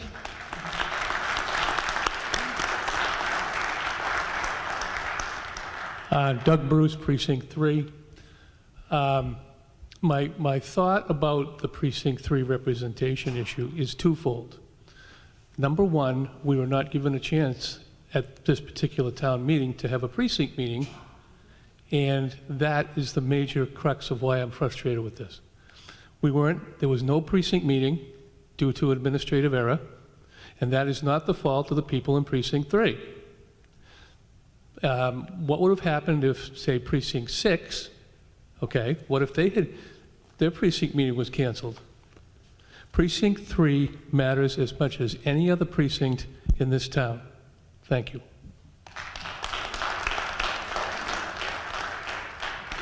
Mr. Berman? Barry Berman, Precinct 6. I think it's important to give a little context about why we're actually debating this and why the state has put so much import onto making sure that towns do their fair share in creating housing. There's a report actually in the Boston Business Journal today, and I think it's conservative. The Commonwealth of Massachusetts is short of 250,000 units of housing. 250,000 units of housing short to basically house what's needed in Massachusetts. I have a son that's living in my basement, and he cannot afford to live in the town he grew up in. We need to build more housing. And this isn't the first time that the town of Reading has debated this. I wish my friend Bill Brown were here, because he'd keep me honest a little bit. But when we were doing the smart growth debate and sort of forwarding that, he told me that back in the mid-1930s, there was an effort by the Board of Selectmen at the time, chaired by Mr. Killam, that tried to actually utilize the fact that we had a Boston and Maine railroad station here to advertise the fact that we have single-family lots available for people to move into town so that we could grow. It's all about growth. And if you look at the articles in the paper back then, there were people who didn't want the city slickers moving in because it was going to disrupt the quality of life of what they were used to. That was 90 years ago. It was traffic and parking, and now it's traffic and parking, right? We as a town, we have to grow or we die. We're 250,000 units short of what we need. And if you think that if we build a few more multifamily complexes in town, it's going to impact your house value. Let me tell you what will impact your house values more. When people like my son have to move to North Carolina, and Mary Ellen's kids and grandkids have to move out of town because they can't afford to live here. And then we become a state that's just filled with older people who needing more services, right? In order to kind of keep up with the economic demand, we have to house people, and we have to do our fair share. So I'm not crazy about either one of these proposals. I think we should be doing more than what either of these proposals entail. But if 16 gives us 10 more units than 17, I'm going to vote for 16. The other reason I'm going to vote for 16 is that it's concentrated near the commuter rail, the old Boston and Maine Railroad, as what they debated 90 years ago. And hopefully that will bring more life and energy downtown compared to sort of sticking it outside. We have to do more. I'm not crazy about either of this, but I'm going to vote for 16. And just as another aside, to my friends in Precinct 3, I'm a little insulted that they feel that they're not represented. All it takes is for somebody to go to town hall, and Laura will give them a piece of paper. They have to get 10 signatures. 10 signatures. I did mine in a half an hour. Okay? If this issue, or any issue in town, is important to people, they will get up and they will get involved. They had every opportunity, just as I did in Precinct 6, and just as everybody sitting here in their precincts, to go and get the signatures, get involved in town meeting. I'd rather be watching the Bruins right now, but I feel my civic obligation is, my time is better spent here debating on the future of my town. People in Precinct 3, 4, 7, 1 have the same obligation, and we're going to do it. So my advice is that next election day, those people in Precinct 3 who feel like they were underrepresented should go and recruit people, get the 10 signatures, and come and debate like everybody else. Thank you. On the right side? Hi, Carrie Perry, Precinct 6. There's been a lot of talk from Precinct 6. I would just like to say I do not support 16. If I have to vote for one, it would be 17, just to clarify that. But my question isn't about that. It's about how the logistics will work. So we have two options here.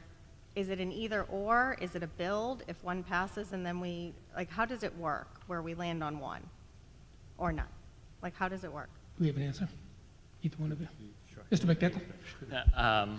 It's not an either or option. It's not a mandate for either one. Both are in front of you. You can vote separately on both, pass or fail, either or. What happens if both pass?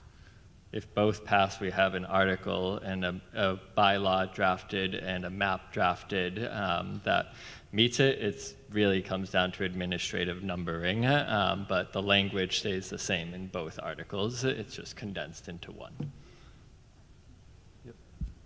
Ms. Freed? Sorry.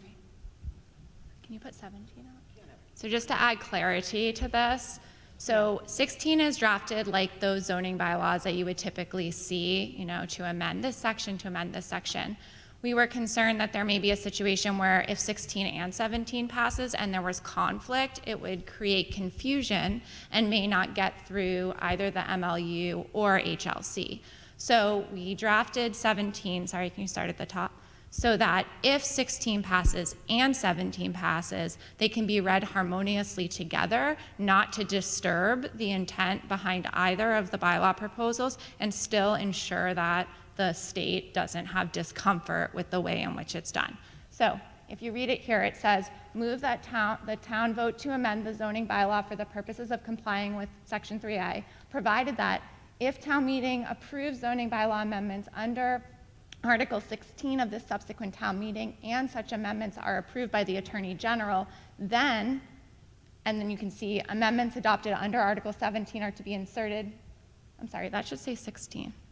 Are you, I'm sorry, under this Article 17 are to be inserted, except where doing so would be duplicative. And so what this means is where we have added a table, for example, we don't need to add the table twice. So we're just clarifying that you're just going to add it once. And then the second is the town clerk can make administrative changes for numbering. And the reason behind this is if we're adding in the inclusionary zoning bylaw perspective section, for example, a section for the A80 and the section for the business district, we just need the numbering to match up. So we've given Laura the power to change just the numbers, not the text of the bylaw at all, just the numbers. So if 16 passes and 17 passes, they both go to the Attorney General for approval. So if both pass, South Main Street and then also the Home Goods area would be part of the rezoning, both of them, just to clarify? Correct, but this is town meeting's choice, right? You could take action on neither of them. You could pass 16 and not 17. You could pass 17 and not 16. We're not saying you have to pass both of them. We're just saying we drafted the motion, so if this body in its wisdom decides to pass both of them, they will move smoothly through the approval process. No, I understand that, and I find it quite interesting. That's why I raised it, because it is a majority vote. It's not a 2/3 vote. So very easily, both could pass, and then we're not in the minimum compliant. We're in a whole nother world. So I just wanted to point that out. Okay. Mr. Arena, we're calling on people who have not yet spoken yet first, so I'm going to call on the one behind you first. Thank you.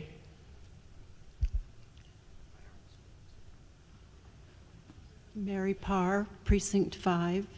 I've been in town 46 years since May, and longtime town meeting member. I was lucky enough to be able to stay in town. I outgrew when with my 4 kids gone.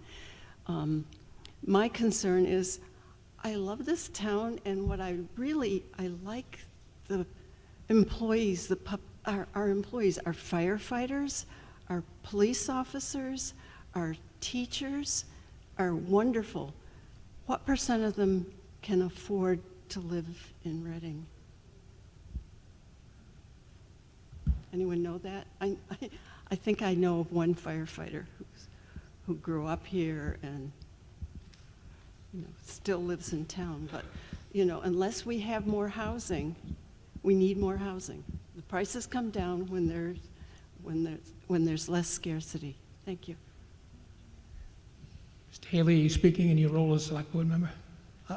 Well, I was going to respond. Karen Janowski had originally asked about the Select Board members. Good, So okay. that's fine. I wasn't going to speak, Yep. but in any event, thank you, Mr. Moderator. Chris Haley, Precinct 7. To answer Ms. Janowski's question, I was unable to vote on it because I own a commercial condo in the downtown, which I completely disagree with. Me not being able to vote on something pertaining to that it is what it is. I gave public comment on it, but to answer her question, I would be favoring Article 17. In theory, I would actually like to go with nothing at this point, but I think it's a compromise between everybody that wants to go against the state completely, everybody who wants to do more than the minimum, and then everyone who wants to do the minimum. In the middle is the minimum at Article 17. And Precinct 3 also has been redrawn. So I think they deserve a little slack when half the thing got cut off as well. And lastly, Bill Brown has been brought up multiple times. His house just sold for $625,000, which is 75 grand over asking.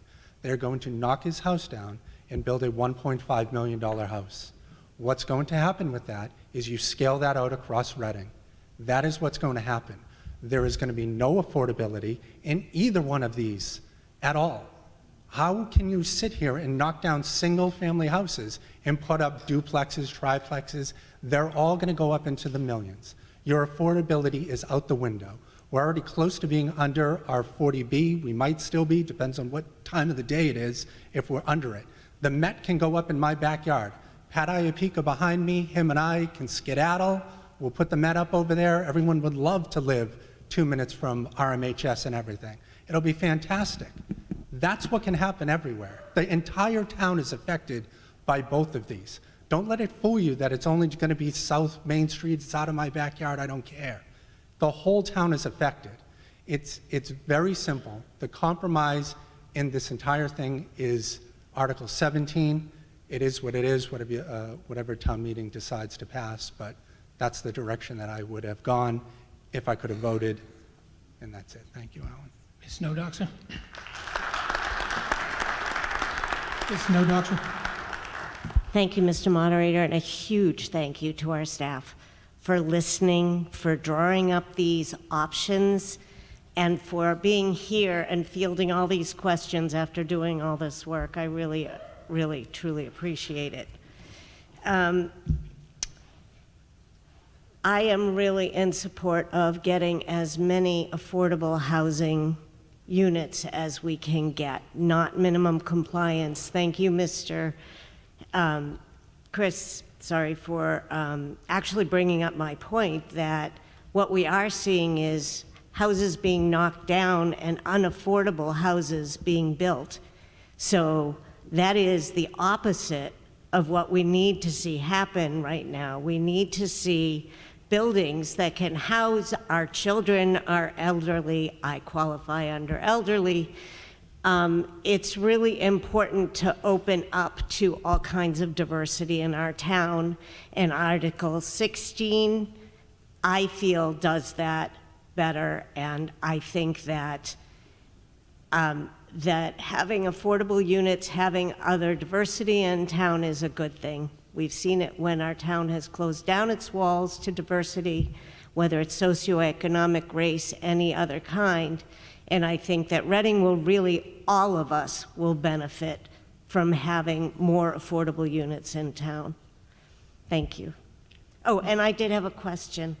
So to that point, and I'm not asking for it to change because I'm assuming that it was done for a reason, I was a little disappointed to see that the number of units necessary to put in, the requirement to put in affordable units was moved from 10 to 13, because that means less people, less developers are going to be motivated to put in affordable housing. And the second question was about the waivers that are possible to get to change that affordable units are comparable to other units.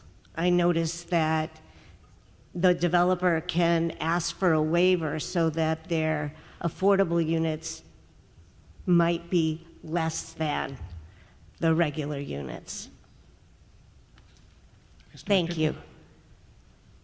Thank you, Mr. Moderator. So the change from 10 to 13 was affordable unit trigger was specific to the mixed use. That was really to match what was approved in the multifamily only allowances that we studied through the state and got approved. They set that trigger through that analysis at 13 units, and we just wanted to match that so as to not disincentivize mixed use by having a lower trigger. But that is not necessary for compliance sake, and the mixed use bylaw is not, you can amend that if you wish for, as town meeting sees fit, because it's not necessary for compliance. In terms of sorry, can you remind me of your second point? Yep, the second point was The waiver the waivers. That cannot be waived to my understanding. That's actually general guidance for all affordable units across town. So Has that always been the case? Because I know that there are units that are not comparable that are affordable. yeah, that's standard language from 40B and typical affordable requirements. And so is there enforcement of that? Are they inspected for their being comparable? They are, and there's certain discrepancies, right, in terms of appliances allowed and what accounts for that, so you can get into the weeds of it, but we do our best to ensure that affordable units are equal to market rate units. Okay, thank you. On my right. Nancy Zimlak, Precinct 5. Given what we just learned about how these articles are going to be voted, and if my understanding is correct, if they both reach a majority, then the articles are combined. First of all, is that correct? Okay. So that means South Main Street will be combined with Article 17. In other words, they're going to be combined. Okay. I would strongly urge this body to vote for Article 17. It is a first step into this realm. We have never been here before. We're using a state mandate to do what we're doing. And I think, to be fair to all of the town residents and to be fair to those of us that are homeowners, that you really need to take this slow. And Article 17 is the way to do that.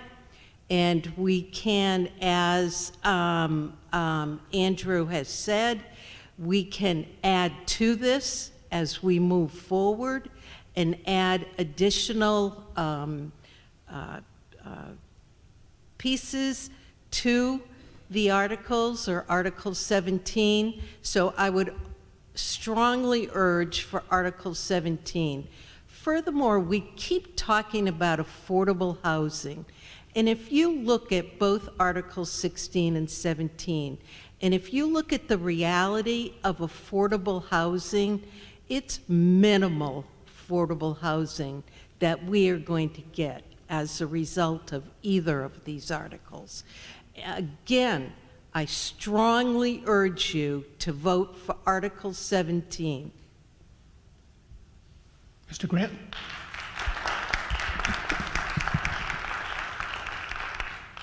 Thank you, Mr. Moderator. Tom Grant, Precinct 4. I was actually going to talk about the same two things, but I wanted to just a little more specifically, Mr. McNichol, I think you mentioned something about the home goods being bought and that there was sort of a lack of restrictions on what could be built there. Could you maybe go over that one more time? Because I think I didn't quite understand. Sorry, so the home goods district exists in Business A as it's currently written. Multifamily is allowed in Business A, and that site meets the minimum requirements to develop multifamily housing. The Business A zoning district as it exists today does not have a density limit applied to the multifamily housing as proposed in the Business D district that it would be converting to. If I can add, right, there are other restrictions. You're recognized. Please go ahead. There are other restrictions to development on that site, right? Like every site, setbacks, right, the height limitations and such. So it's not unbridled, right, development on that site, but it's not the same density limitations as proposed in Business D. Yeah, and I understand there's nothing unbridled really allowed, even under, if any of these are approached, there's nothing unbridled. I'm just curious, is there a sense of size you could give me? Could it be something massive? Or what I'm trying to get a sense for is, Article 16 gives us a chance to put that into this structure, which is clear and understood. Article 17 doesn't give us that chance. And there's some legitimate concern that some of these, we've seen other towns get massive developments come in. If we don't approve 16 and we do 17, could a massive development come in there? Do you know what I'm saying? I think I know what you're saying. So, I mean, even at the density limit, right, that's a large lot in the potential high huge. number of units. Yeah. So it could range in scale of even what's allowed today. I can't guess what number that a developer would look at without a density cap, though. Okay, I understand that. Then I just want to make a comment about affordability. So there's like affordable housing, and then there's just less expensive housing because of different type. So I think Mr. Haley was making reference to houses on plots that are less expensive being torn down and very large houses being built. There's when I was looking at recent sales, houses that were like 700,000 or more, those seem to be like house to house, not being torn down. And then condos were selling sort of in the 500 to 600 range. So if we were to do 16, my guess is that we'd get smaller developments with condos in sort of that 500 to 600 range. And that's like a new price point for Reading. So in that price point, people can move in with a slightly lower income. So like when my wife and I bought our first place, we bought a condo, it was in the 400s. And then after a while and building some equity, we then were able to buy a house now. Now my house, I couldn't buy it right now. I wouldn't have enough for a down payment. I wouldn't be able to get an $800,000 mortgage. So introducing a new type, a new kind of unit that is a lower price that you could see in Article 16, I think would be meeting some of the desired comments about affordability for our town. So based on these two things, I'm actually supporting both 16 and 17 together, because I think 16 does bring in some more lower priced units for people to move into. And then together with 17, we can also control what might happen in the home goods area. Mr. Talbot? Yep. Thank you, Mr. Moderator. Dave Talbot, Precinct 5. In April, CPDC approved a very large development on South Main Street. And my question is going to be, how Article 16, what would have been different? And just a brief town meeting, which you can look on the April 16th Reading Post, CPDC approved South Main Street development. You can see a picture. It's a 30-unit building on 1 acre, a little bit more than 1 acre. It has 30 units plus 7,500 square feet of commercial plus 70 parking spaces on a little bit more than 1 acre. So that's a very large development that's allowed right now under current zoning that already exists. And I understand that Article 16 would be 25 units an acre. So how would, if this was in place, how would a developer have been able to do something different or more dense there, if at all? That's my first question. It wouldn't have changed substantially, but the commercial percentage would have dropped from 25% to 20% if they could make that math work on the building layout. It could have ranged at least down to 20%, where right now it's 25%. So it wouldn't really be any different than what you could build right now?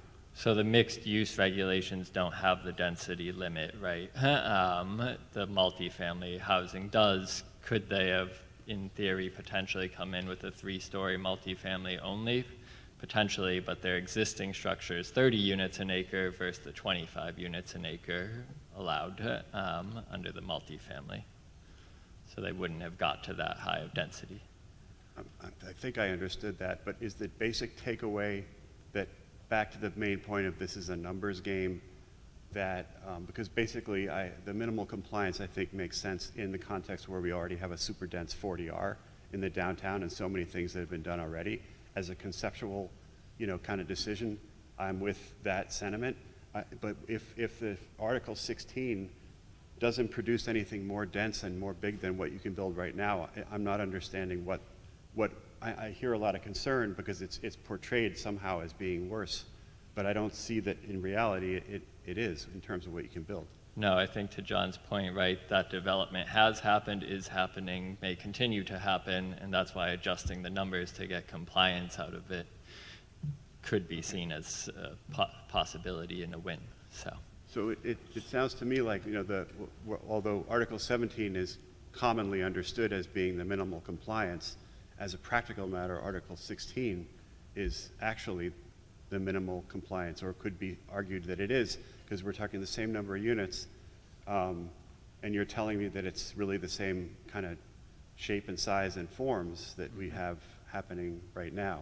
And somebody correct me if I'm wrong here, but meanwhile on 17, you could end up with a couple of more sort of very tall towers in these far-flung developments that could show up someday with JP Morgan with more car traffic. So I'm just trying to understand which one really is. Yeah, first of all, on 17, you wouldn't end up with tall towers. Well, I mean, You would, whatever you they are would now. end yeah. up with similar buildings that are That's what I on meant. site right That's now. what I meant, yeah. Those are taller than most buildings in town, so maybe they're towers. The limitation on the property that you're talking about, really the limitation was parking and site circulation. We're not changing anything with that, and so, right, like the density really didn't come into play because, right, if they tried to get more units in there, they would have needed more parking, and they couldn't fit more parking on that site, so. Okay. So that yeah. goes back to the point you were making with Bob Coulter about utilities and parking and constraints of circulation are what really governs what can be built. Correct. Okay. Yeah. So, all right, I don't know if that was very helpful to me. I hope it was helpful to others to clarify that 16 doesn't actually change what would get built on South Main. So I hope others can follow up to better understand that. I understood it a little better, but I don't think it's been that well understood to this point.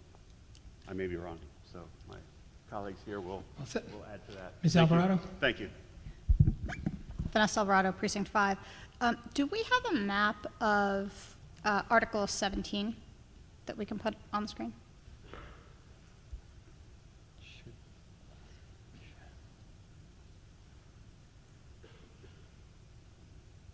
Okay. No, keep going. One more. Is that 16? Last page.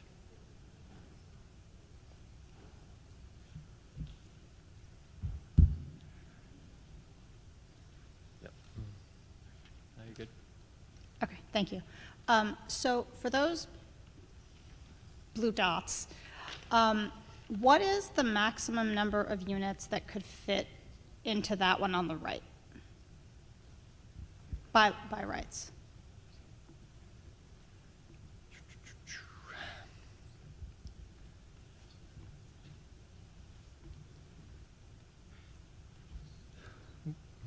Sorry, give me 1 second here, make sure I get the It numbers. doesn't have to be exact. Ballpark is okay if you happen to know that. It would be about 600 or so. 600, okay. And then what about the blue dot on the left? That one, let's see.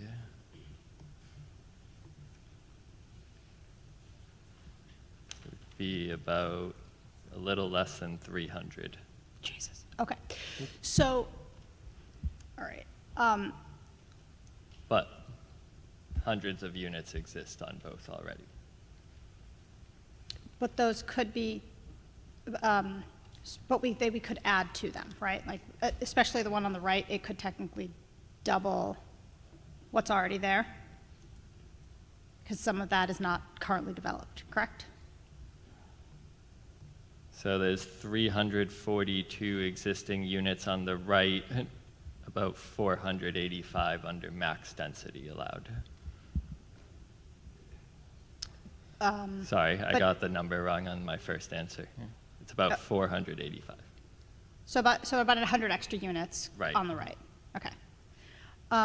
So, one, I mean, there are other roads and neighbors that are in that area, and so that would be 100 units in a additional potential units in a very concentrated area, which will have a massive impact and I don't know what precinct that is, but that they would be affected by that. So I know we've heard a lot about Precinct 3, but if I were in a butter there, I would also be concerned about that area potentially. One of the things I think that hasn't been talked about a lot is the fact that these aren't just buildings, these are homes for people. I personally live a stone's throw from the train station. I walk to downtown all the time. My kids walk downtown with their friends. They spend lots of money on milkshakes and smoothies. Having more homes, more people in the downtown area is going to be a great thing for our businesses downtown. I walk around, I see my neighbors, I run into people. Having 100 extra units concentrated down here doesn't create the same community and it doesn't create the same traffic for downtown. I will be supporting Article 16, and I hope you do as well. Thanks. I thought Mr. Bocci was next. Am I wrong? No? Oh, okay. No, Mr. Sasso, I'm sorry. Thank you, Mr. Moderator. John Sassa, Precinct 2. I was hiding, so sorry okay. about that. No problem. So just a couple quick comments and questions. So first, it was interesting to hear Mr. Weston say at the beginning that he didn't feel MDPAC was really like appropriate for us to be doing in the first place. Maybe I'm paraphrasing kind of what you talked a little bit about up front, and I guess I certainly feel that way as well. I think that trying to force fit something onto our community in this sort of a way is kind of the antithesis of what we have been trying to do, and having some local control and management of our development. So I just want to start with that. The other point I wanted to make, just as I was sitting here thinking back back to the 2006 master plan and the work that actually CPDC did at the time, I was just raised the point that there was actually an effort at one point to have I guess you'd call it an anti-mansionization law at the time into zoning, and the town resoundingly rejected that, which I certainly believe in retrospect would have been an interesting thing. I mean, my street as well as I'm sure others see these, 800,000 homes get bought, destroyed, and then built another 1.5 plus off. So we see that all the time, and I think that's certainly an outcome of not having done something back then. So hindsight being 2020, I think it certainly destructed a lot of those entry starter level homes that were there in terms of affordability. But it's interesting, I do want to mention back in April, you guys may have remembered that I did have an instructional motion kind of talking about having some good criteria, and your first slide was kind of like a bullet list of most of those. So it is interesting that we kind of came full circle back to that. And you might think, well, maybe that's enough for me. Great, John, move on.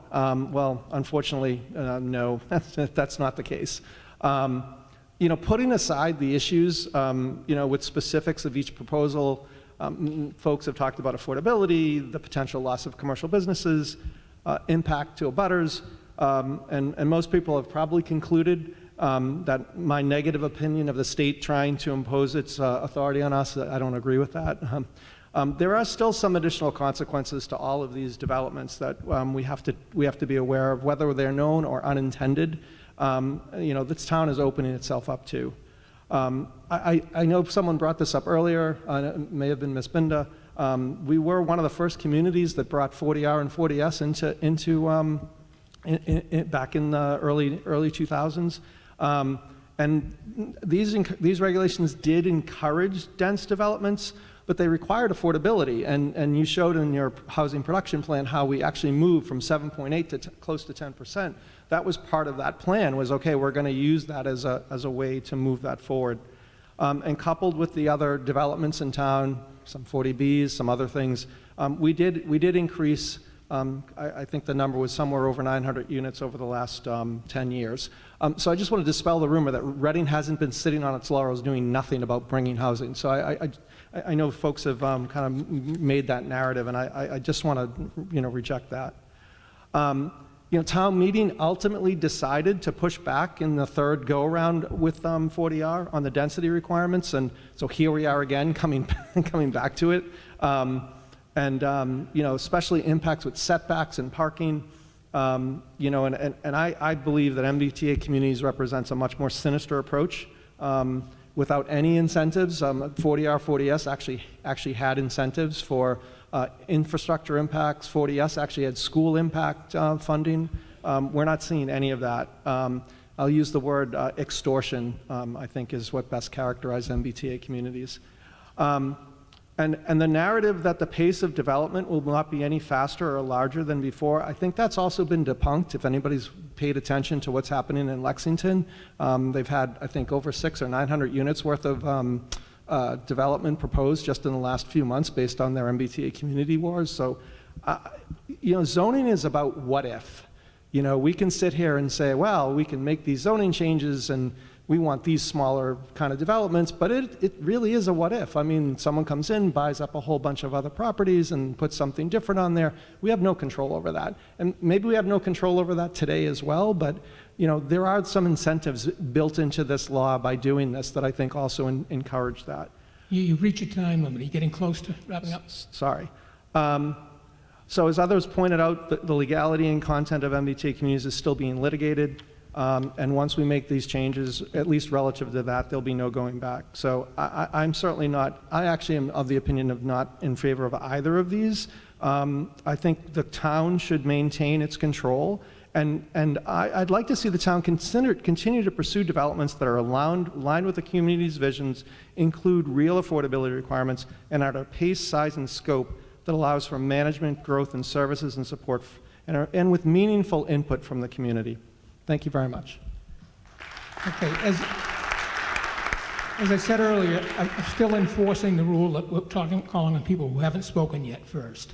But after we hit the 2-hour mark, I may stop enforcing that. So I'll call on Ms. Sisson next. No, I was deferring to Mr. Bocci, so he was here first. But. Thank you, Mr. Moderator. Emily Sisson, Precinct 2. Mr. Sasso had a lot of the comments that I was going to have. Extortion is maybe a stronger word that I would have picked, but I would like to ask Mr. Cornelis to speak to, if we pass neither of these, what are the immediate impacts if we don't meet compliance by December 31st financially and otherwise? Or anybody who can speak to that. Mr. Cornelis. Thank you. In terms of non-compliance, we have grants that would be at stake. We would not be able to sign contracts after the 31st on certain grants. I don't have an exact breakdown for you, but that's the consequences financially as I understand them if there's non-compliance, total non-compliance. So. Ballpark, millions, tens of thousands? In terms of grant money? In terms of grant funding. So we have a current award on the table of $500,000 MassWorks grant, but they did condition it on MBTAC compliance. And then in June, when we look for the one-stop growth, which is multiple grant opportunities that we've been awarded, 100,000, 250,000, 2.6 million at a time, we likely would be ineligible for many of those grants coming this fiscal or in this upcoming round. Thank you. I just wanted to make sure that people were aware that, not passing either would have some sort of consequences, and our staff would have to pivot really hard and do a lot of good work. And I appreciate the work that was put into making these, the changes you've made since April. I think they encompassed a lot of the feedback we've had. So I will be hoping that this body passes at least one of them so that we can stay in compliance. Thanks. Mr. Bocci. Thank you, Carlo Bocci, Precinct 5. I live in downtown, lived there for 15 plus years, seen all the construction around me.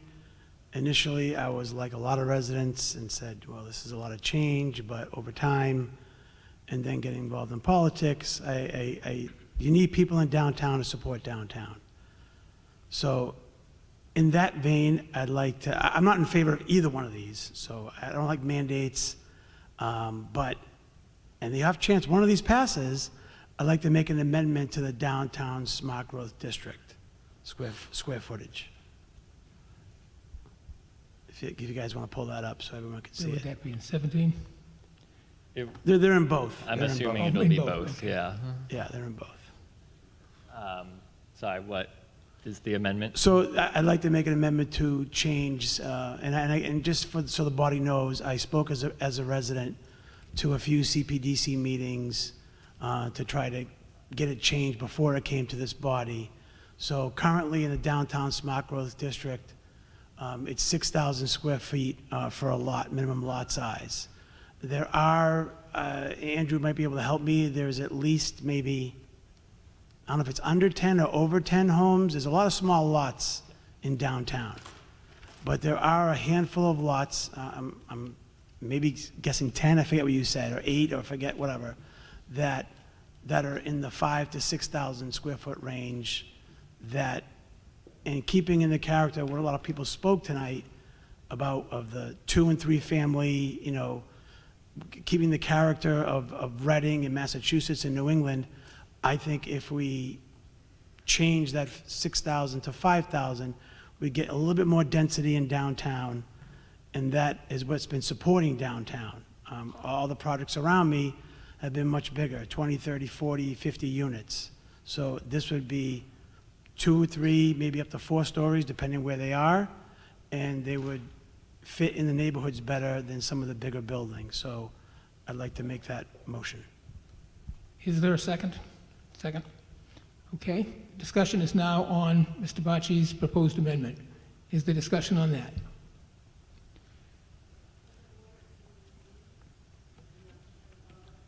So minimum lot area from 6,000 to 5,000.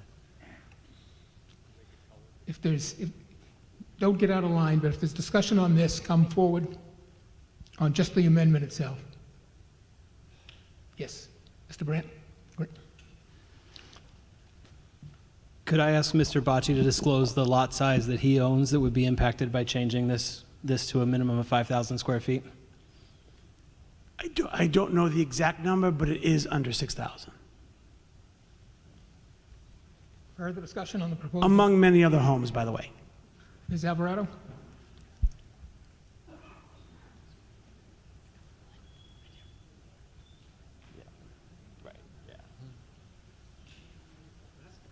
Ms. Alvarado? Yeah. Vanessa Alvarado, Precinct 5. I mean, this is a blatant attempt by an elected official to change a zoning policy to financially benefit him. This is appalling. I will not support this amendment. Is there further?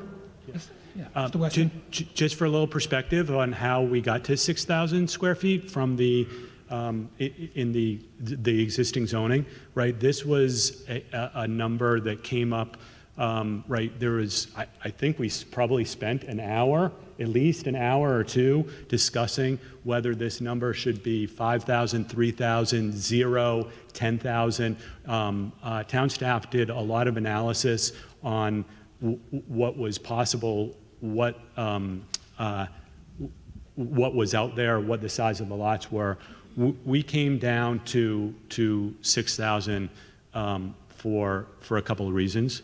In most of all, because it would fit. We had evidence, right, that a 3-family house, right, which was what we were looking at for the zoning at the time, right, would fit could fit on a 6,000 square foot lot. You couldn't get really functionally 3 units on a smaller lot with all the required setbacks. As Mr. Bocci noted, right, he had brought this up at CPDC. In this context, as I mentioned, we tried to make as few changes as possible, right, to our zoning between what's existing and what's here.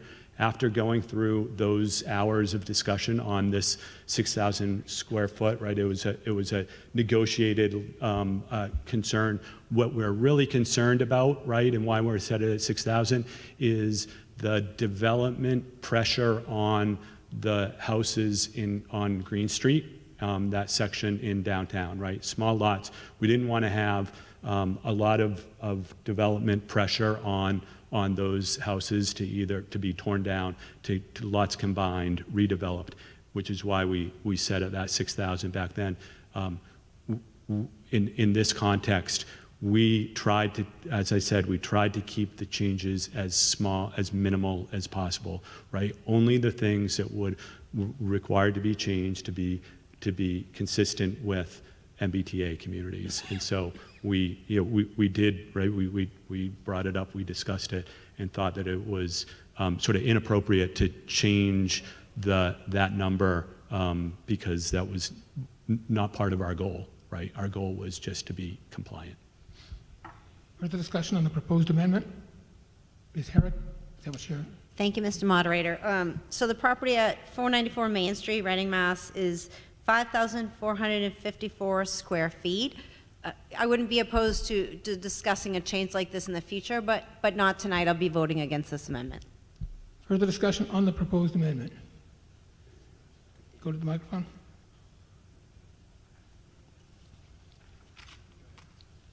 Mr. Struble? Jeff Struble, Precinct 7. Just checking with Andrew. This changes your calculations, does it not?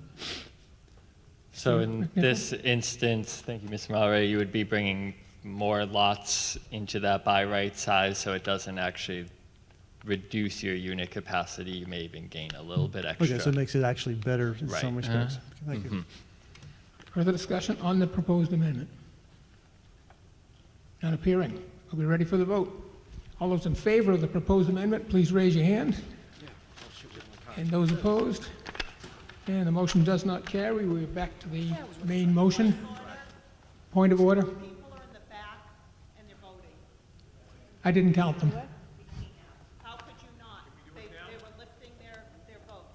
I was watching the people in the audience. Next, Ms. Binder. Thank you, Angela Bender, Precinct 5. I have a question about, and it relates to Mr. Talbot's comments. I was looking, small, but I was looking, trying to compare the Business D South Main Street District to the existing A40, Business A, A40, and then there's a break that looks residential, and then you go back to Business A. I'm looking at the existing zoning map. So it looks like what is being proposed for the Business D South Main Street doesn't just cover over the A40 Business A, A40.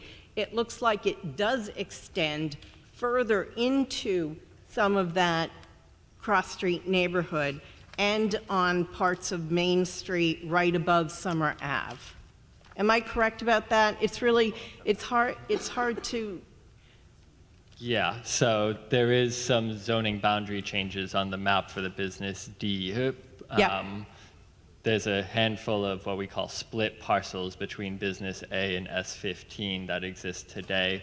The map unsplits those lots to fully business zone because it can have complications on split zone lots, but the larger lots in question in that A40 area are recently developed and it's wetland back there, so it's actually undevelopable area in the back of those properties. What about, it looks like on the existing map, on our existing map, between A40 on the, that's north, that's west side. A40 on the west side, what street would that be, Knollwood? Down. There's part of residential property, there's part of residential zoning that got incorporated into this, right north of Summer Ave. That's residential, and that is now in the A40. Is that correct? Yeah, so as explained, there's about 15 parcels at the tail end of that district on South Main Street that are currently S15 and proposed to convert to Business D. And S15 is? Single family 15. Single family. So it's not, I'm sorry, but Mr. Talbot was not correct when he said that anything that is happening there now would just be able to happen with this too. You're actually rezoning single-family housing right around Summer Ave into business. Yes. Into this. Okay. And there are other things that are happening. So, and we go from A40 to business, what do we do? Go from A40 to Business A to A40 again, and what's on the other side. So there are different things that are happening in different spaces, and by zoning them all Business D, it's really not true that this new zoning allows what could happen now anyway. It's just not true.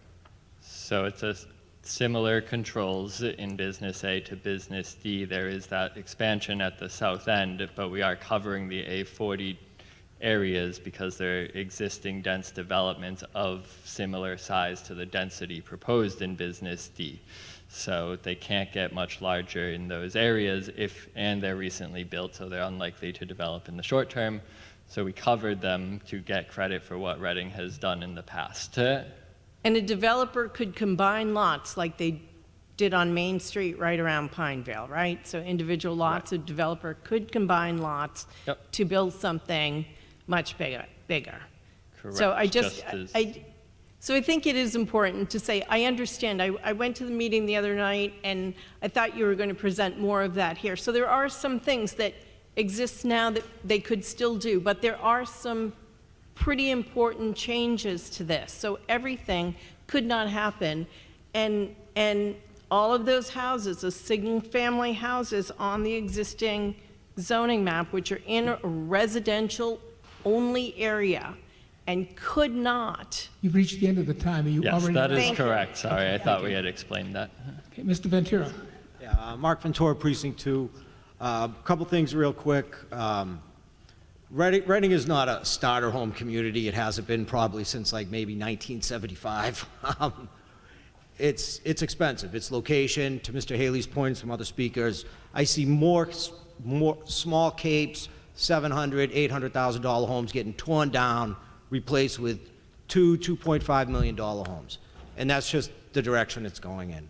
I'd also, and Mr. Berman, I have the utmost respect for you, but I will call you out on your talk about affordability in Reading. During the last override debate, and it was some time ago, but I clearly remember, because you almost made me change my mind, was our primary homes, your argument, principal argument was we have to keep those values high because for a lot of us, it's our primary source of, one of our principal sources of retirement. So I'm just going to note that I see that as a little flip-flop there. The other thing I'd like to add, and it's to Mr. Arena's point, we're potentially entering a binding agreement with the state, and there's still some legislation involved. And if this turns out that it is, extortion, government overreach, whatever you want to call it, we should have some, I'd like to see some language or something added where we go back to the drawing board, and if we want to make affordable housing, we can focus on our smart growth district. We can be in control of it. And also the reality of it is the only way to have affordable housing in Reading is for designated affordable housing units, which is represented in that smart growth district. This is only adding to population to increase our 40B requirement, and sometimes I get 40A, 40B, or whatever, screwed up, so forgive me. And someone can correct me if I'm incorrect on that statement, but these articles have nothing to do with affordable housing other than we'll gain affordable housing by increasing our housing stock, or at least in part. Is that correct? I may be mistaken on that. I'm trying to understand your question, but there's potential for affordable units in this. Potential, but not necessarily by right. Like, they don't have to. They're not being forced to it as they would in the smart growth district. Right. So the smart growth district has an affordable unit trigger as well. It was previously 12 or 13. If we amended that down to 8 a few years back. But similarly, a small handful of the 40R projects don't have affordable units either. So my thought is we should be able to revisit this if this mandate, gets thrown out in the courts, because why give away the farm when, we can control what we do, and we can revisit our smart growth district. We can, we have opportunities everywhere within that. We can encourage development to build those. I did affordable housing, multi-unit housing, as a project manager for a long time. You can make it happen, and you don't have to scorch the earth to do it. Right. Thank you very much. Heard. Ms. Gregory? Thank you. Tara Gregory, Precinct 2. Ms. Gregory, hold on just a second. Ms. Freed? Sorry, Tara, I just wanted to respond to the last comment. So I texted with Margaret Hurley, who is the outgoing head of the municipal law unit. She reviews that division would review any bylaw that's submitted, and now she works at EOHLC. No, sorry, she's still there. She's still at the AG. She's doing stuff with them with housing.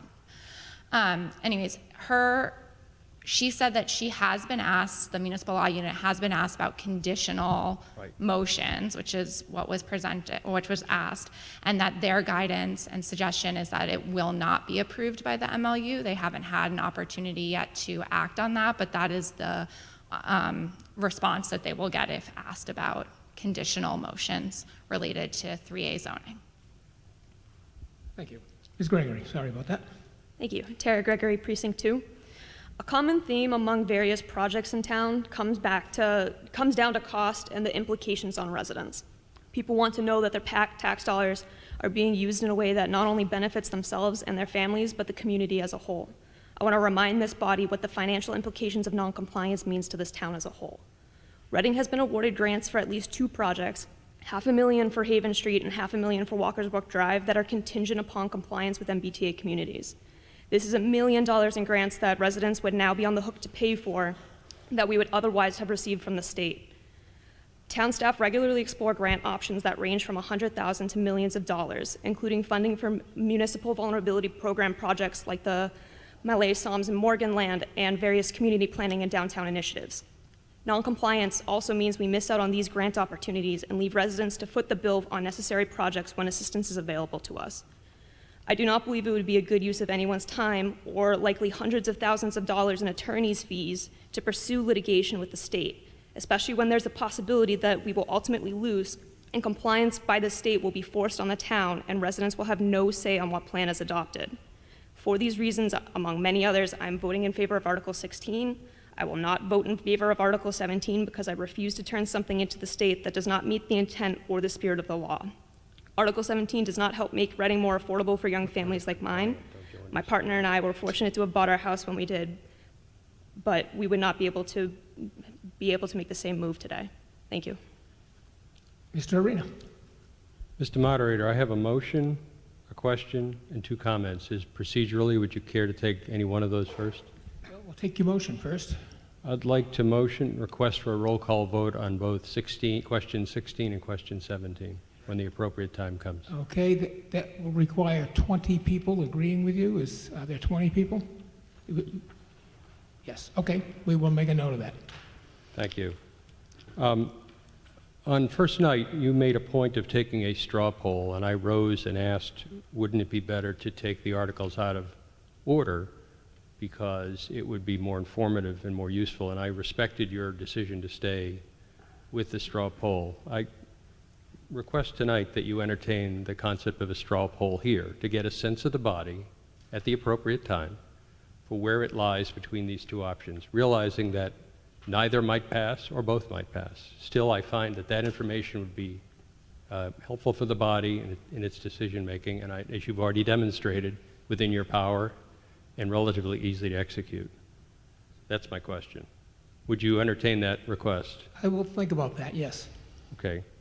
I'd like to respond to Ms. Gregory's comment. It is true that there are some relatively small grants that would be put at risk, but what you aren't being told is, for example, downtown Haven Street, where we're eligible, I think it's $2.4 million. The total for that project is $8 million as we stand here today. Guess where the other 5.5 comes from? You guys. So these are ignition grants to get things going, but the bulk of the money for these projects still comes out of the pocket of the taxpayer through taxes. So while they're useful, in my mind, they don't really justify putting the housing at risk purely, exclusively for the sake of getting a few $100K out of the state. Lastly, as Mr. Weston said earlier, this is a politically charged, to reuse the words I think he mentioned, topic, and CPDC in its wisdom thought best that the body should be the one making this call because these are political matters and you folks are charged with representing the town. But there's a whole nother entity behind this body, some of which are sitting in the back rows, and that's the voters in this town, who will, if they choose, have the ultimate say on what passes. With that in mind, one might think about good not being the enemy of great. That the minimally compliant option, while this is the best of both evils, while the minimally compliant option has its own defects, it is more likely to be accommodated and entertained by the voters should it come to that. And the more grand, the more large, the more intrusive a decision is made tonight, the more likely you'll get 0. Thank you. Ms. Herrick. Thank you, Mr. Moderator. Town meeting members, this has been a long, painful process. We've expended countless hours of our own personal time and staff time and a lot of money on this process. I strongly urge you tonight to vote for one or both of these motions. We need to leave here with a plan to come into compliance by the end of the year. I'd like to reiterate a point that our planner made earlier and read to you the letter for our recent $500,000 grant from the Executive Office of Economic Development. It's not a couple of measly $100,000. It's $500,000 for Walkersbrook Drive, which is our major commercial center and a major artery into our downtown.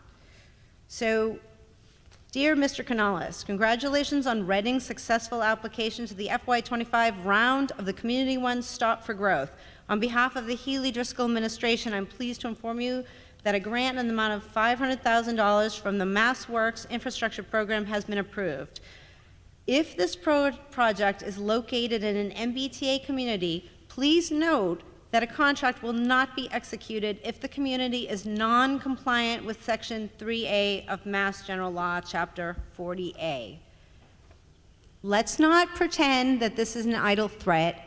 This is real money. These are real projects that benefit our community, and I don't want to be in a position on the select board to watch these opportunities pass Reading by.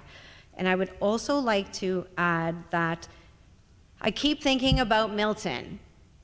And I keep hearing people saying that we should just defy the state.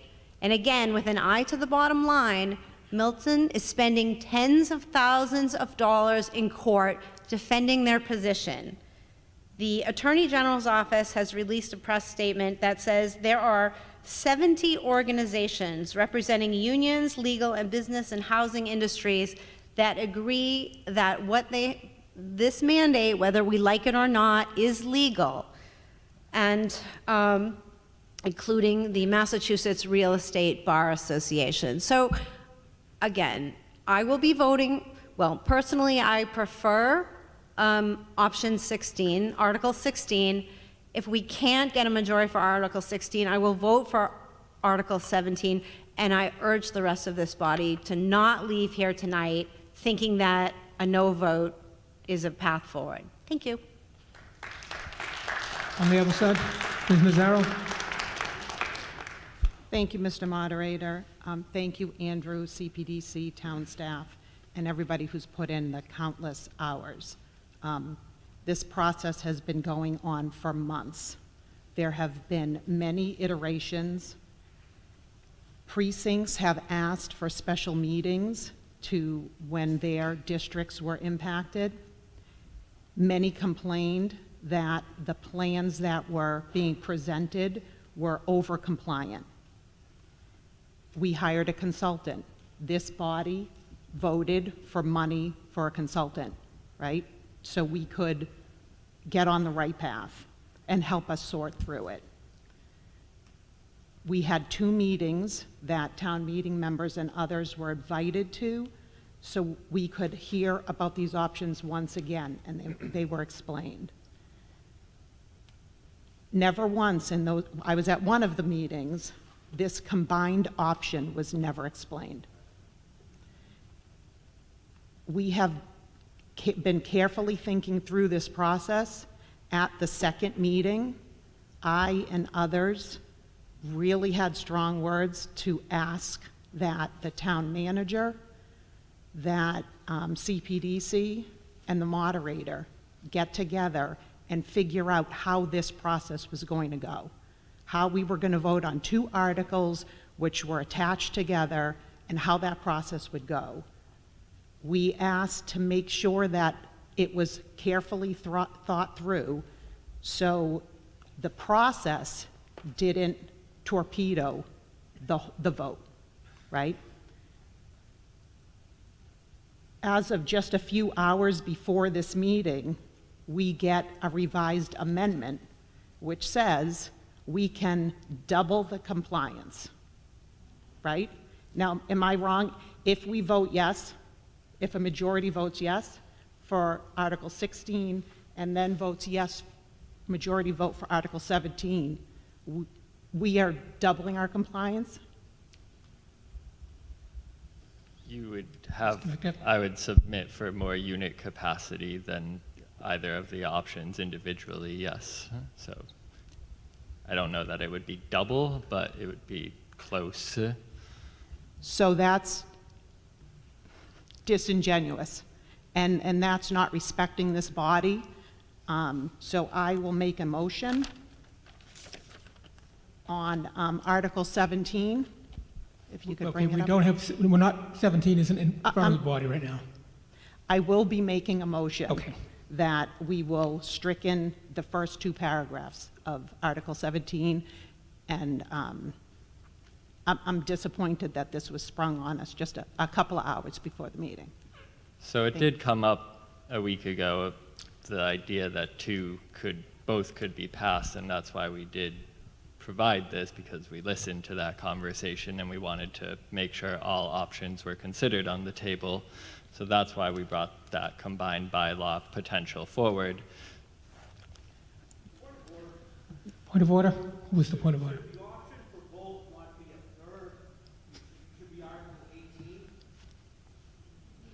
No. No. It was never on the table Yeah. from the beginning. Okay, Ms. Nazaro? I really feel like it's disingenuous, and that, you know, how many, you may have known about it a week, or you guys have maybe came up with it with town council a week before.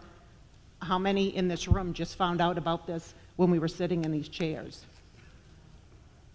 Did you people know before? People with their hands down? Were you made aware? Yes? Right, just a few hours, when we got this email from Laura.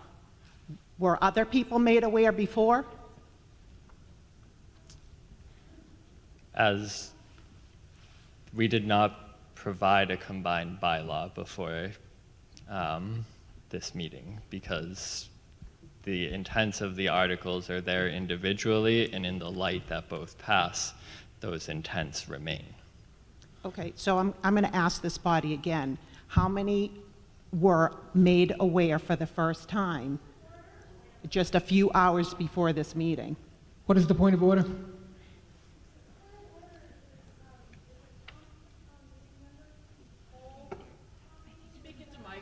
I'm sorry, we can't hear.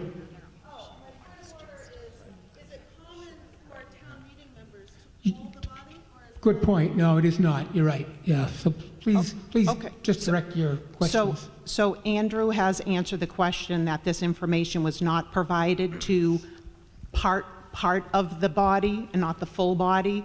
Can the town manager, can other people confer that that is what truly happened? Because I'm concerned that part of the body knew about it and part didn't. Ms. Freed, did you have a comment?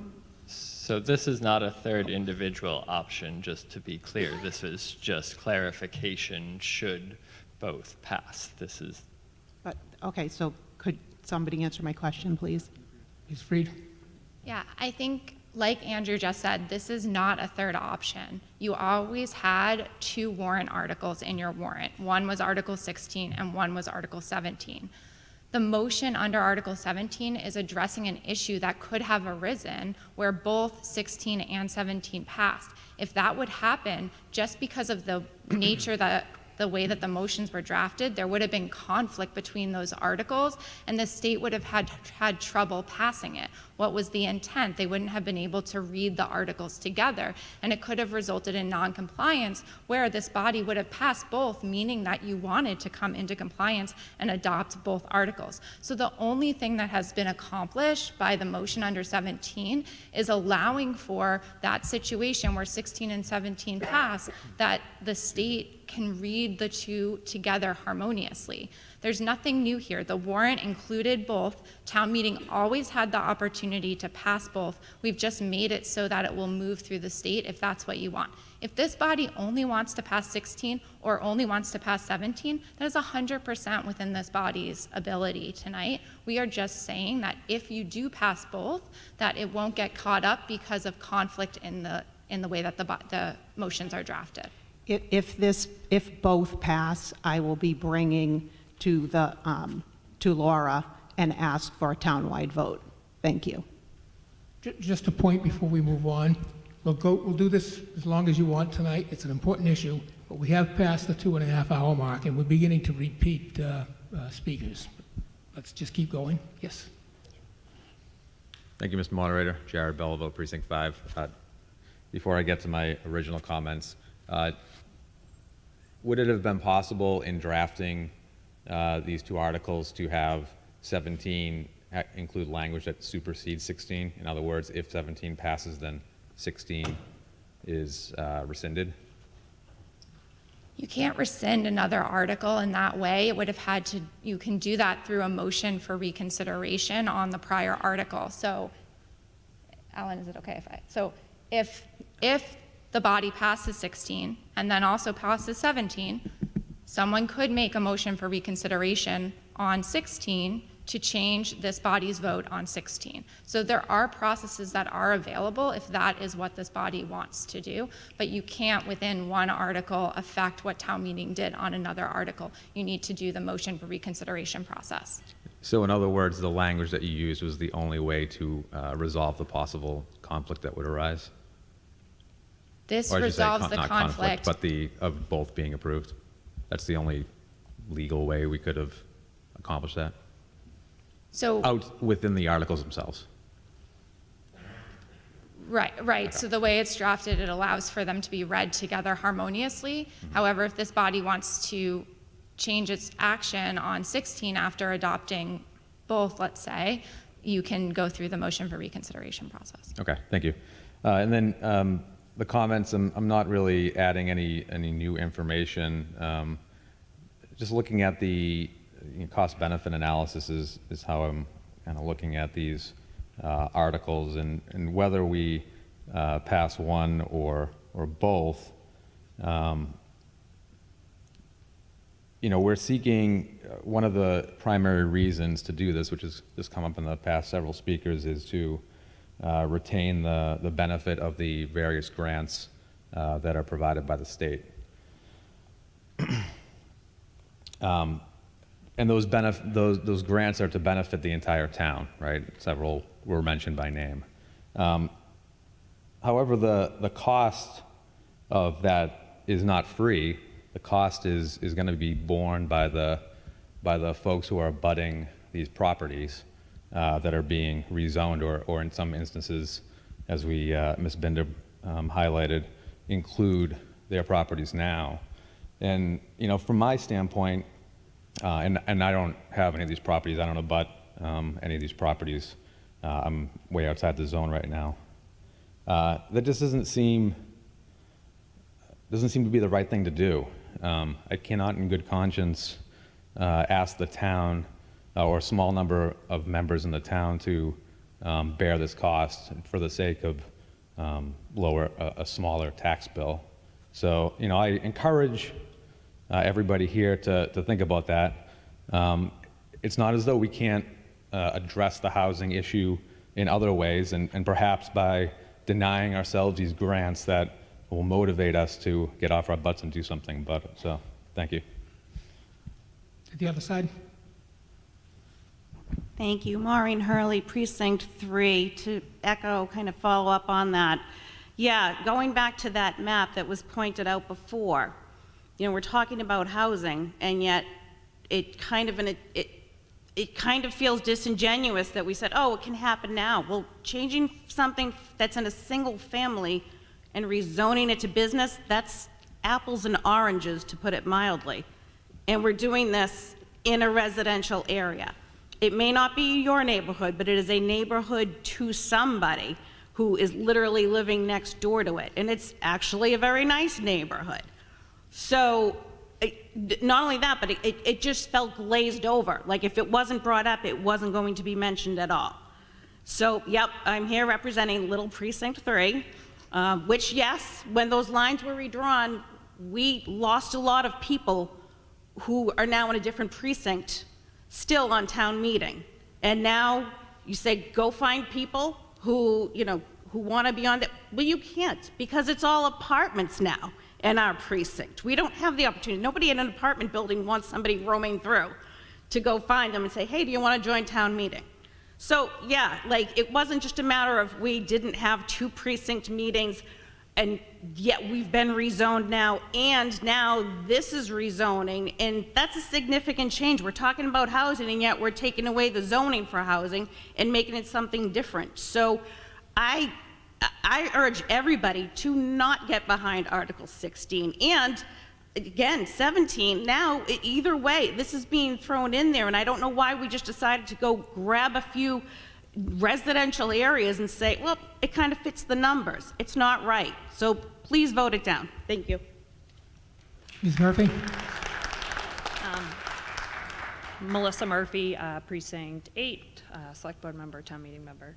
So a couple quick questions. One is, on the South Main Street area where we're rezoning for MBTA communities, are we taking commercial-only lots and making them zoned under MBTA, which has no commercial requirement? So are we taking lots that would usually just be built for businesses and now making them zoned under MBTA, which has no commercial requirement? Right, so Yes, there's an... so we are technically losing businesses potentially on South Main Street, because there's no requirement under MBTA to add a business. We're gonna like promote them to, but there's no requirement to, correct? So there's commercial parcels on the corridor, commercial-only parcels. Multifamily, again, is allowed, but we're reducing the minimum lot size to allow that multifamily could potentially be developed on more lots. But there's no requirement to build multifamily housing, and the mixed use and the commercial options all still remain as viable options. Okay, all right, so they could be used just for businesses only is my question. Correct. Okay, great. I'm glad we're not losing. I know a lot of people, I don't wanna go over what other people have already said, but a lot of people are for this because, we need housing and the affordability piece. Nothing about this is going to make anything more affordable. The average condo in Reading in 2024, as of today, sold for $635,000. We can add 200 units. It's not going to change the price in Reading. And there's no affordability piece. That's on the state. We do a better job, and what's going to happen is we're going to add all these units, and then we're going to be under 40B, and then we're going to have big projects come in, and then we have no control over what happens when these happen. The other piece that I want to make sure that town meeting members are aware of, that as of February of 2025, there's a new ADU law. So single-family homes by right will now be able to put accessory dwelling units up to 900 square feet, I believe, on their property. What was shocking to me is that they do not have to be owner-occupied. So essentially, those houses can become multifamily in single-family neighborhoods. So I think that residents need to be aware that your single-family neighbor could put an accessory dwelling unit by right on their lawn, move out, and both can be rented out. And I don't think the town did a great job of telling people that, because that's as of February 2025. I will be supporting Article 17, not 16. Thank you. On the other side? Alicia Williams, Precinct 8. I just want to make sure I heard correctly. How much money in grants are we getting? So currently, right now, there's one $500,000 grant conditioned for compliance. And is that in perpetuity? Is that yearly? Like, we get it every year? We get $500,000? It's just a one-time grant? No, not. Okay, Grant so- awards vary that we pursue every year. Oh, okay. And so we're going to get $500,000. And how much, what are we planning to do with this $500,000? Do we have a plan? It's already allocated. Okay, there's been a lot of talk, and just making sure everyone's kind of caught up, because I have a really big point. We have $19 million in free cash. What in hell do we need $500,000 for? to disrupt our neighbors. I am voting no on both of these. Thank you. Mr. Bonazzoli? Thank you, Mr. Moderator. James Bonazzoli, Precinct 6. Move the question. Question has been moved. That requires a two-thirds vote. Do I still have my counters from the other night? I do. All right. All those in favor of ending debate, please rise. Sorry.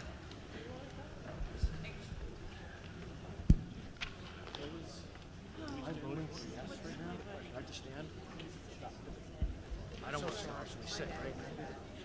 I'm not fucking stopping. Fucking kids will be. Can't believe I'm kneeling right now. I feel like Colin Kaepernick. But it's for a good reason. Yeah, for the opposite. 20, but Mr. Moderator, we still have the issue of people who are not sitting down here voting, but they're standing right behind, you know. If you want to be counted, you need to be sitting down. You need to be coming down into the main part of the body. I mean, I did count them, but. Okay. I'm sorry, Mr. Moderator, I need to recount as well. for Yeah, that same I issue. believe we And should recount. Yeah. I believe we should Yeah. recount because I got people in the aisle.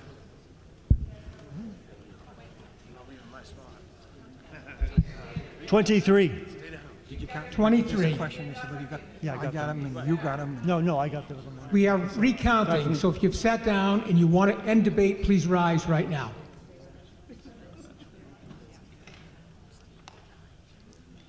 Okay. They just seem to be doing that. Okay. Oh, yeah.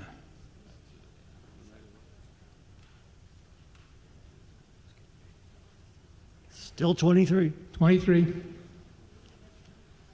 17. 17.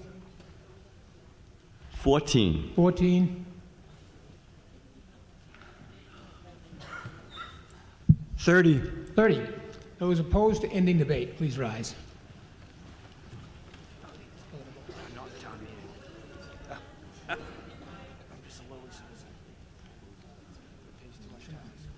Absolutely.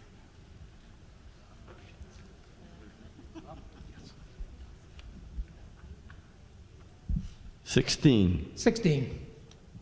13. 13.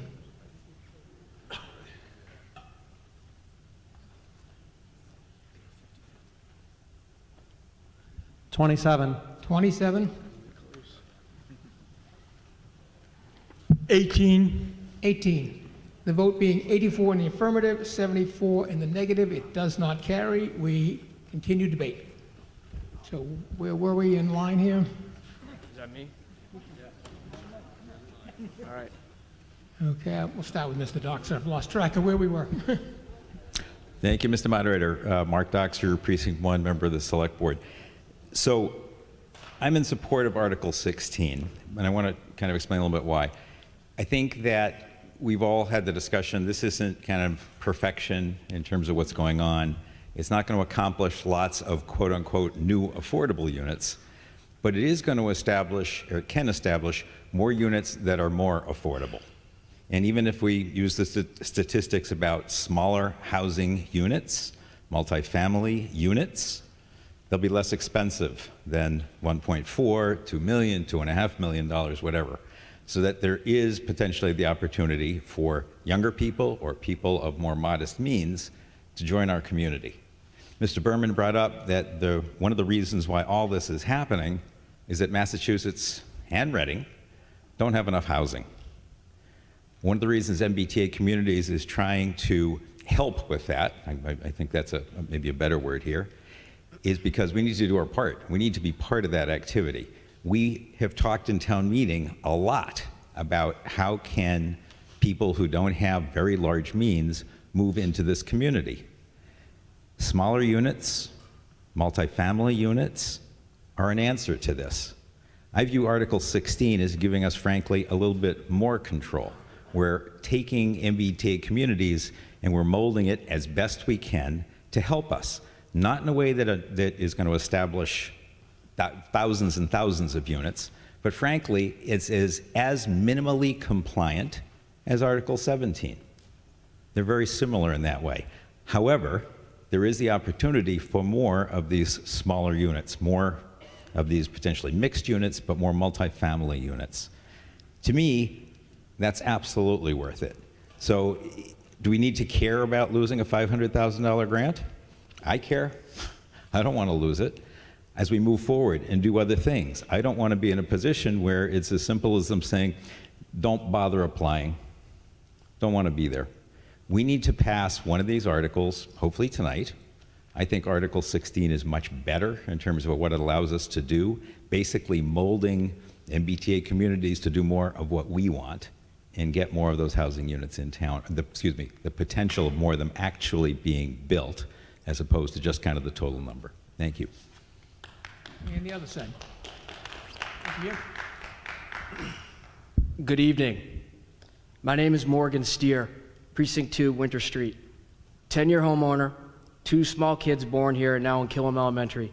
My wife and I chose to move to a large, tight-knit town, not a small city, to start our family. You know, where kids can ride bikes, play street hockey. I know, look, it looks like we gotta comply, right? I wish we could tell the state to pound sand, but we gotta comply. Article 17 clearly is the minimal way to do that, to keep this a large town, not a small city. The comments I'm about to make serve 2 purposes. 1, to support minimizing new multifamily developments as much as possible, and 2, a general message about the future to those in this room that will not join us in pushing back to keep this large town from becoming a small city. Again, I want to live in a large town, not a small city. Excuse me, before you continue, are you a town meeting member? No. Okay, you need to wait until after town meeting members have had the opportunity to speak. I'm going to keep going. No, So, no, you're out of again, order. You're out I want to of live order. as far as town. Excuse me, sir. I'm going to move back to New Hampshire You're out because of- you're driving good families like me back to New Hampshire. You are Do you out of guys want order. that? You're going to replace me with renters? You're going to replace me with We have an officer on the- multifamily city We have an dwellers officer on and the- drive good families like me back to New Hampshire? We're already going there. Do you really want to replace me like I'm that? going to ask you to leave if you... Okay. Mr. Struble? I'll defer to Ms. Cooper because she kind of got taken out of order. Okay, I'm sorry. Ms. Cooper. Yeah, this is Kendra Cooper, Precinct 8. I actually listened to the arguments that were given for the Supreme Court, the Supreme Judicial Court, the Attorney General versus the town of Milton, and comments were made. You know, look at how much. Closer to the microphone. Oh, okay. Comments have been made that that Milton spent a lot of money on this case and everything. You can listen to it, Google it, you can listen for 55 minutes to the actual arguments, and they were quite telling to me.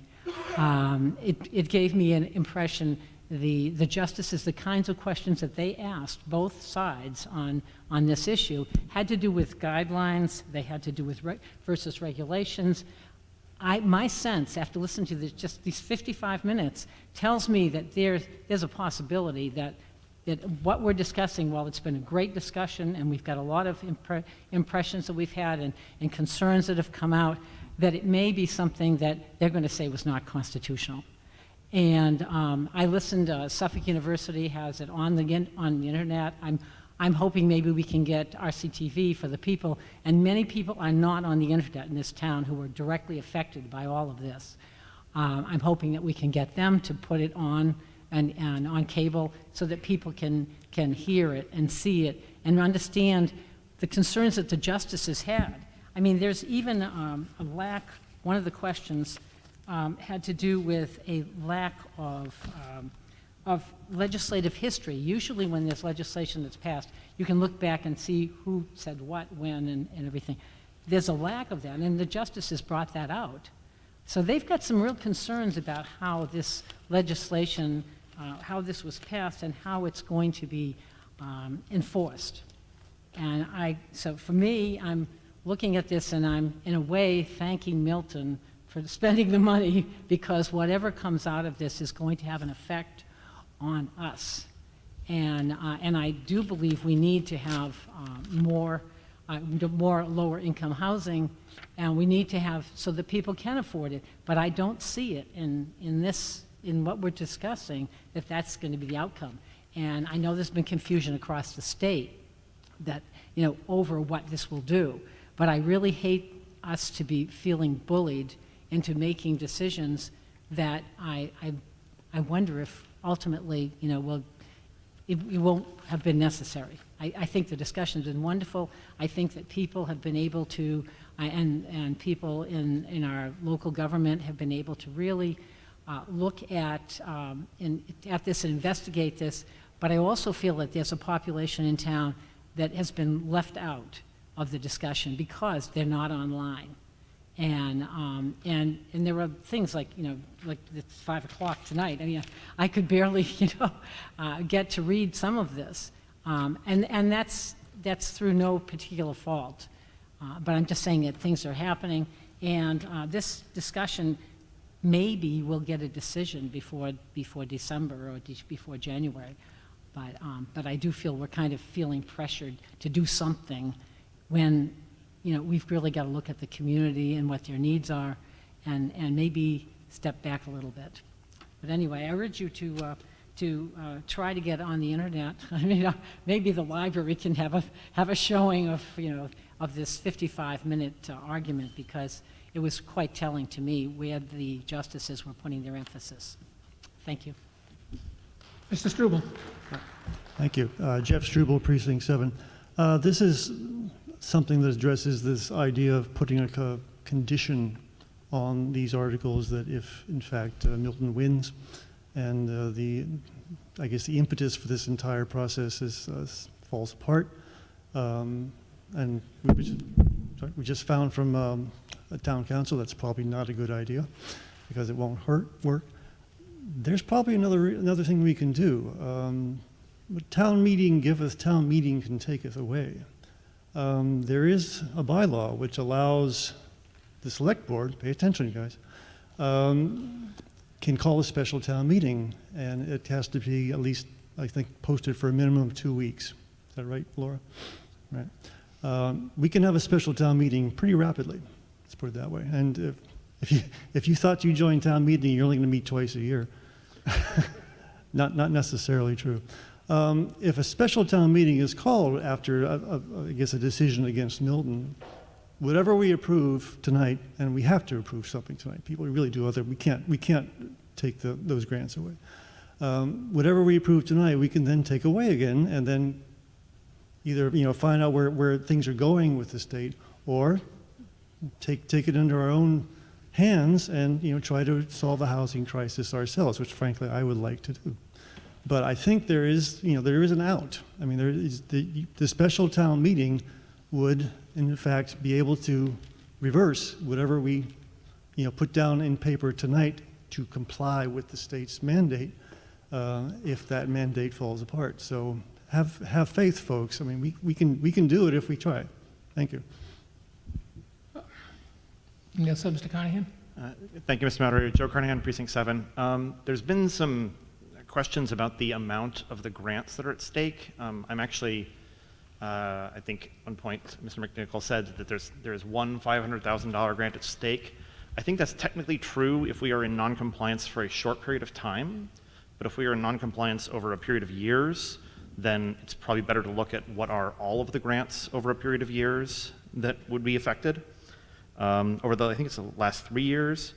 So the $2.6 million MassWorks grant for the Haven Street Streetscape project, $250,000 Housing Choice grant for Walker's Brook Drive corridor planning, and the $500,000 MassWorks infrastructure grant. There are also a bunch of grants for which it's not strict requirement, but MBTA Communities Act compliance is taken into consideration. The $2.1 million Municipal Vulnerability Program grant, which was used for the really neat new conservation area at Milton Morgan. A $100,000 community planning grant is used towards the Eastern Gateway project. The $95,000 community planning grant, which we used to pay for studying how we would comply with MBTCA, Admittedly, we wouldn't have needed that one if we didn't have this law, but for sake of completeness, I'll list it. A $60,000 downtown initiative grant to support constructing the local rapid recovery economic plan during COVID, and a $25,000 downtown initiative grant to create an arts and culture plan. So that's a total of $3.35 million in recent grants that would have been directly tied to MBTA compliance. Another $2.38 million in recent grants where non-compliance would have been taken into consideration. Thank you. Over on my left. Thank you. Joy Bolio, Precinct 7. I'd like to remind the body, if we could, that not every resident of Reading owns a single-family home.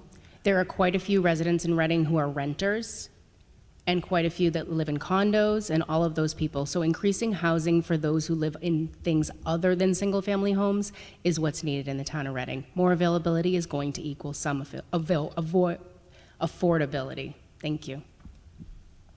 Over on the other side. Rick Schaefer, 5. I just want to respond to Mr. Strubel's comments, and very quickly, my understanding is that if we vote something in today and the SJC overturns whatever the regulations are, we still are open to having to accept applications for construction. So if we vote something in now and in 4 months we want to overturn it, all those applications that were put in that interim, from what I understand, in town council, please correct me if I'm wrong, they would be accepted, and we would be stuck with whatever is entered during that period of time.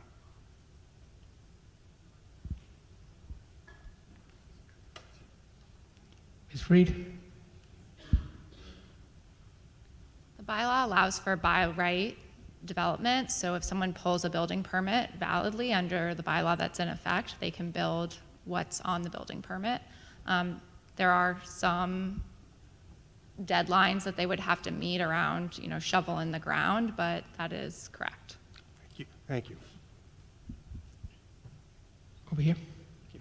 And Jeffrey Dietz, Precinct 5. I think a significant number of people in the room want to vote for at least one of the two motions. I think some number of people in the room don't want to vote for both motions, so it's almost as though we're playing a game. If you're supporting motion 17, you're playing a game of chicken not to vote for motion 16. So I'd like to reiterate the support for a straw poll, because if there's a larger number of people in the room that support 17 over 16, we may never find that out. Thank you. Well, to Mr. Arena's point earlier, I do believe I will take 2 quick polls just to give the body an idea of what the situation is before we take the vote. I'll ask one question saying, if 16 should carry, do you plan on voting for 17? If 16 does not carry, do you plan on voting for 17? It doesn't bind you to anything. The later discussion may change your mind, but it gives you an idea of what people are thinking. Yes, over here, Mr. Herrick. Thank you, Mr. Moderator. Steve Herrick, Precinct 8. Just a couple, so many of my comments and questions here have been addressed by other people, so I'm going to jump around a little bit. One thing I wanted to mention was, it was said several times that we're not getting any affordable housing out of this, but I'm looking at table 5732, and it says Business D District Affordable Housing Unit Requirements. I'm assuming that is in fact that there is in fact a requirement for some level of affordable housing for anything over 12 units, correct? Correct. Okay, so there is some, it's not a huge bump, but at least it kind of keeps the numbers from shifting out of line. We don't fall behind, we at least sort of keep up. I just want to verify that and make that point so people are aware of it.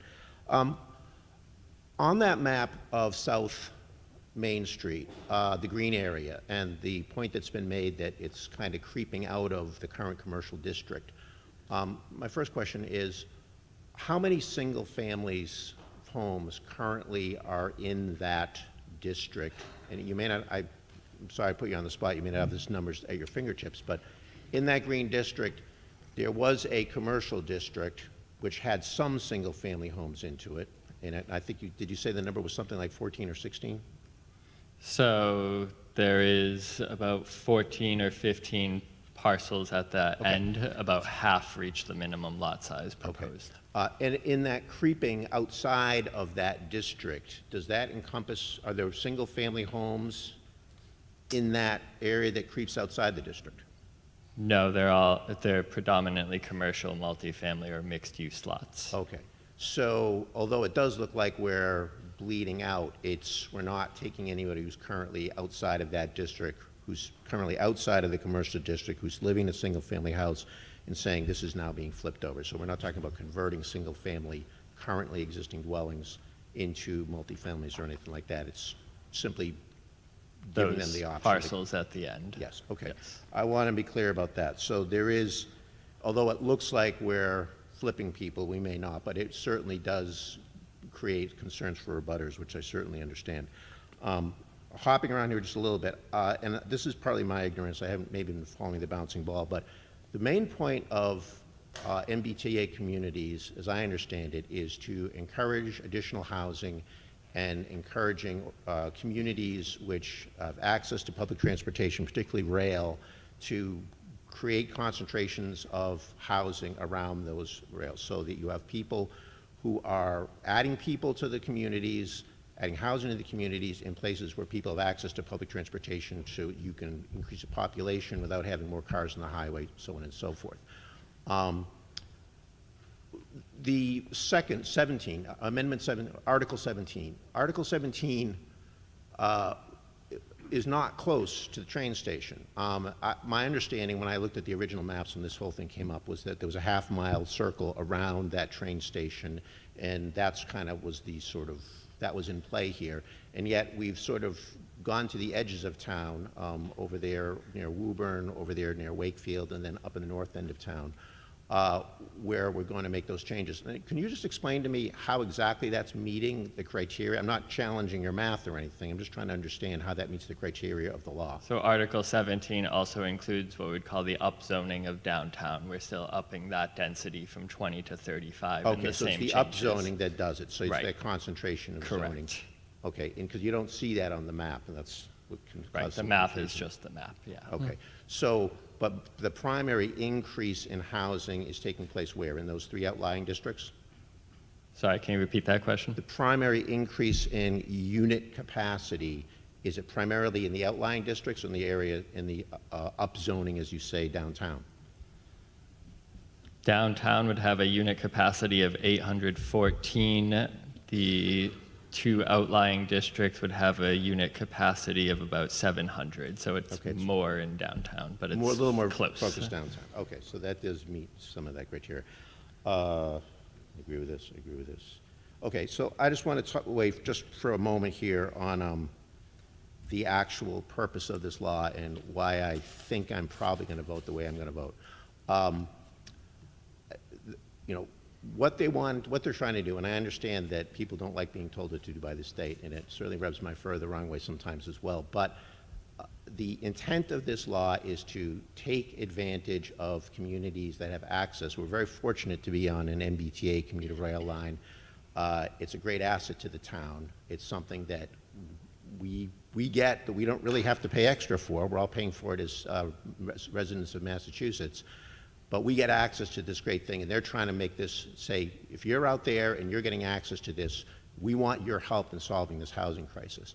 I think creating that downtown central area where we have a concentration of people to create a closer knit downtown that's not just commercial businesses, but has people there to support those commercial businesses. We talk in this forum all the time about how do we save downtown. All of our downtown businesses are struggling. We need more foot traffic downtown. Well, if you have people downtown that are living downtown, that are using the commuter rail downtown, and not people who are living out in the edges and corners of town who are probably going to drive their cars to work anyways and not use the commuter rail, so it kind of defeats the purpose of this exercise, then you've really created a much more vital downtown. And I think about, we traveled to Europe recently, and the small towns you go through there where there is a train station, and there's a vibrant downtown, and there's people that live there, and there's thriving restaurants and shops and businesses. It creates a very, people are talking about, we're making it the city of Reading. you can make it a small town that has a vibrant center, but also has more, well, not rural exactly, but, a more dispersed community around it. And it actually is, when you witness it in firsthand, it's a wonderful thing. I'm not saying we're going to create a European village here, but I think that creating a central downtown where there are more people, where we can support those businesses, where we have that sense of community, I think that can be a positive for Reading. I'm not sure that the zoning law as it's currently proposed, nothing against you guys have done a wonderful job. I'm not sure that's necessarily going to check every single box, and I think it probably is going to need some fine-tuning over time. But I think that it's probably the best thing for us in the long run. And it feels to me like the impacts that we're going to get in the community are not much different from what we're experiencing right now. And we are playing the long game here. And I think having more people in that downtown area at the end will benefit us in a myriad of ways. Thank you. And on the other side. Thank you, Mr. Moderator. Amy Sane, Precinct 3. Quick question. Article 17 doesn't change, you had said earlier, South Main Street. In Article 17, it's still Business A, and that could still be a multifamily development, correct? Correct. The minimum Correct. lot size is just higher. Sure, but there is Under still the control. potential, and we have seen it, and Yep. there continues to be development there. Correct. However, it doesn't take away the single-family zoning that exists and the neighborhoods that exist along there, correct? Correct. So isn't it, by voting for Article 17, not only are we getting the benefit of getting a little bit more time with a minimally compliant with the MBTA commuter law, but we aren't precluding additional development along the Business A zone as is, correct? Yep. Okay, thank you. Over here. Hi, Dave Snow, Precinct 6, and I am a town meeting member. Andrew, thank you for taking the time in your informational section last week. That was actually very important. There was a question addressed there that I haven't heard tonight. And of the two options, 16 and 17, that are in front of us, there is some probability that the state might not accept what we submit. Is that true? So the state's going to look at it, and we've seen past approvals that they've conditioned and reduced some unit capacity. That is always a potential, but as they stand today, they technically reach the compliance. And Right. I know there was mention in that meeting of another tool that scores certain parcels or areas and how that gets considered into their compliance reasoning themselves. I'm not 100% sure of, but both could stand to either be approved as proposed or conditionally approved with a slight reduction in unit capacity. So I came away from that meeting concerned that Article 17 was less likely to be approved than Article 16. And I tried to press on that question a little bit, and I want to press again this evening. Do you have a point of view of the approval of one versus the other? I do not have a point of view. We have proposed two bylaws that are compliant as they stand today. Okay.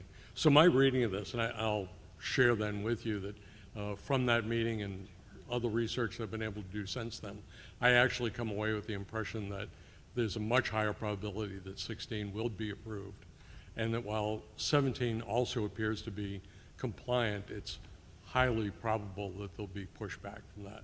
So for that reason, I will be voting positively for 16. Thank you. Is that it? Oh, we have somebody else coming up? Okay. Mark Logston, Precinct 7. If we don't move the question, I'm going to move to New Hampshire. Can we move the question? We have a motion to move the question. It requires a 2/3 vote. We have a point of order. I'll still do that. That's not a problem. I'll just do that after. There'll be no debate on that. Thank you. Okay, all those in favor of ending debate, please rise. Point of order? Point of order. Yes. Before we take the straw poll, is it possible to invite the people who have been patiently listening and waiting to come to the microphone? Well, they would be precluded from speaking if this passes. But the body has the ability and the right to stop debate? Okay, further discuss, okay, so all those in favor of ending debate, please rise.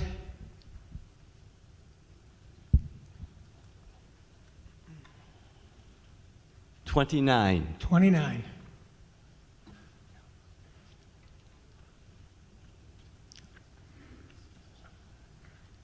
$15. 15. 37. 37.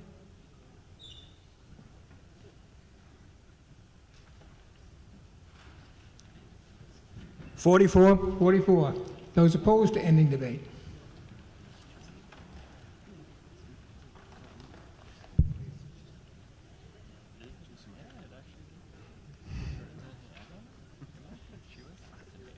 One. 1. 3. 3. 7. 7. 23. 23. The vote being 125 in the affirmative, 34 in the negative. The question has been moved. Before we proceed to the vote, though, I promised 2 quick polls. I don't like doing these, but these are extraordinary circumstances. We have 2 things. One of the 2 has to pass. So my 2 questions. The first one is, if Article 16 should carry in the next few seconds, would you also vote for 17? Please raise your hand. Okay. If Article 16 should fail, would you vote for 17? Okay, I think that gives you some information. Okay, and now we will proceed to a roll call vote, and I've got to figure out how we do this. Hold on. How do you want me to do it? You want me to read the name? Okay. Oh, I see. Yes, okay, good. All right, I will read the name, and Laura will,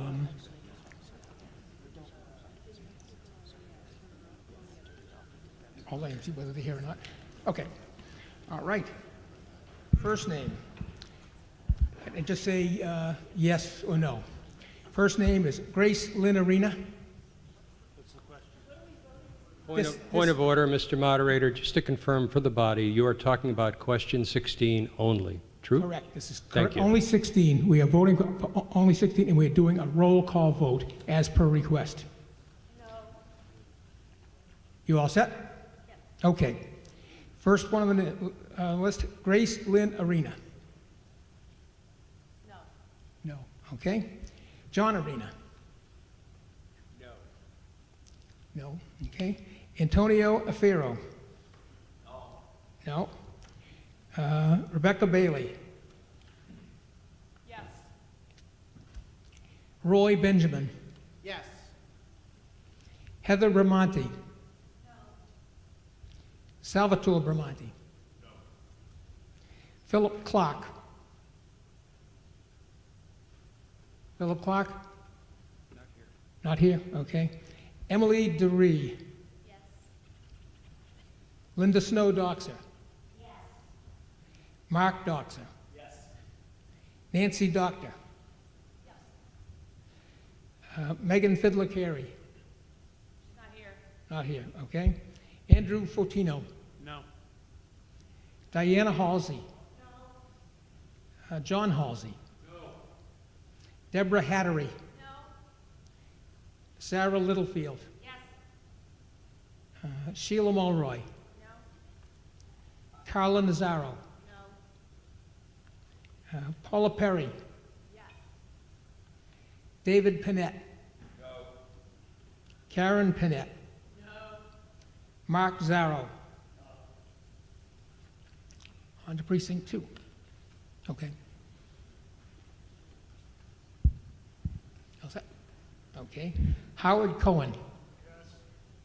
Margaret Connors. No. David Craven. No. Susan Craven. Susan Craven? No. Vanessa Curry. No.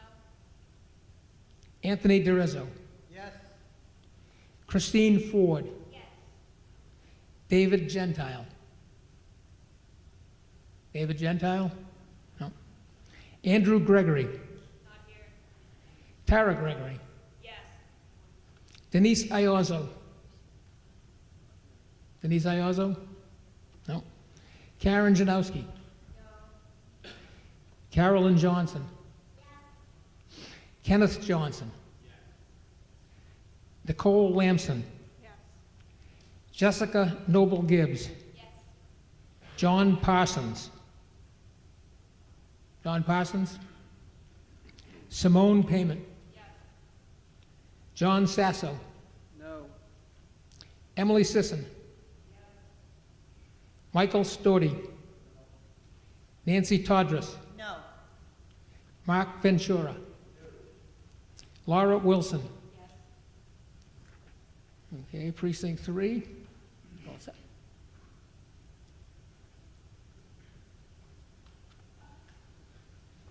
Okay. Eric Bergstrom. John Breslin. John Breslin? No? Okay. Douglas Bruce. Sheila Bruce. Ellen Childress. Jason Clark. Philip Dardino. Not here. Dan Dewar. Emily Eagleston. Richard Eagleston. Laura Fusco. Mark Giardina, excuse me. Tara Giardina? Okay. Rachel Hitch. Rachel Hitch? Okay. Maureen Hurley. Amy James. Amy Sane. Joseph Serafine. Sorry. Okay. Joseph Serafine. Michael Shemansky. Frank Tursakani, I'm sorry, getting tired. Okay. Mary Tusakani? Okay. Marlene Bida? Sarah Brucolacchio? Michael Coltman? Ann Cruikshank? Patrick Drummy? Stephen Feudo? Stephen Feudo? No. Okay. Kerry Fox? Eric Gaffin? Erin Gaffin? Thomas Grant? Jennifer Cummings Hillary? Jeffrey Jadul? Emily James? John Mascarielli? Don Mascarielli? No. Mary Ann Downing? Lindsay Monahan? Mary Paxton? Mary Christine Paxton? Christian Pop? Annika Scanlon? Elizabeth Sherland? Elizabeth Sherland? No. Okay, Nancy Toomey? Karen Whitelam? Elizabeth Whitelam. Heidi Wise? Tom, oh, okay, thank you. Vanessa Alvarado? Carlo Bacci? Jonathan Barnes? Jared Bellavo? Angela Binda? No. Adam Denhart? Jeffrey Dietz? Crystal Hodson? Helena Johnson? Ann Landry? Sherilla Lestrade? I'm sorry, did I? Yes, thank you. Christine Lusk? Eileen Manning? Philip Pacino? No. Mary Parr? Edward Ross? Not here. Julie Ross? Not here. Justin Scott? Rick Schaefer? John Sullivan? David Talbot? Julie Talbot? Neil Taylor? Nancy Zimlack? Jesse Arnold? Jeffrey Beckwith? Jeffrey Beckwith? No. Barry Berman? Yes. James Bonazzoli? No. Stephen Cool? No. Robert Coulter? No. Jessica Franklin? No. Brendan Gray? No. Ann Yalotti? Shirley Gia? Shirley Gia? No. Daniel Malone? Not here. Lindsay McCarthy. James McIntosh. Yes. Etain O'Dea. John O'Neill. Yes. Mary Ellen O'Neill. Kerry Perry. Thomas Perry. Ann Rand. Ann Rand? No. David Rachi. Charles Robinson. David Snow. Yes. Mary Ann Tompkins. Drusilla Wood Beckwith. Not here. Carl Anderson. Arsene Engel. Arsene Engel? No. Oh, no? Okay. Joy Bolio? Yes. Joseph Carnahan? Yes. Heather Klisch? Yes. Jeffrey Coram? Yes. Mark Delaney? Charles Donnelly Moran? Yes. Kerry Dunnell? Travis Estes? Oh, sorry. I didn't hear Carrie Dunnell. Oh, Kerry Dunnell, was she not here? Not here, yeah. Okay, and did you get Travis Estes? No. Okay, Travis Estes again, I'm sorry. Yes. Yes, okay. Pamela Goodale? Yes. Michael Lacey? No. Mark Logston? Yes. Hillary Mateve? Yes. Jacqueline McCarthy? Yes. Gina McCormick? Yes. Ryan Morgan? Yes. Stephen Peacock? Yes. Gennady Pilyavsky? Not here. Jana Stafford? Yes. Jeffrey Struble? Yes. John Sullivan? Yes. Erin Tierney? Yes. Carolyn Whiting? Yes. Allison Abadi? No. Sean Brandt? Yes. Kendra Cooper?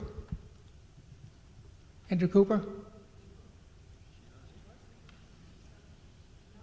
Oh, I thought she was here. No? Oh, yes or no? No, okay. Christopher Costa? Christopher Costa? No. Pamela Daskalakis?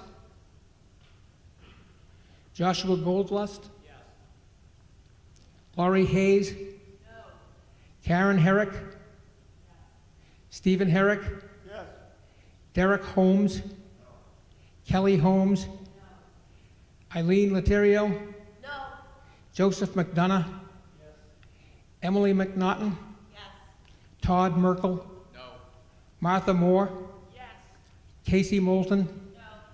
Melissa Murphy? No. Thomas O'Connor? No. Kevin Sexton? No. Vanessa Silva? Alicia Williams? No. Sarah Wilson? No. Did anybody get missed? No? Okay. We have a count?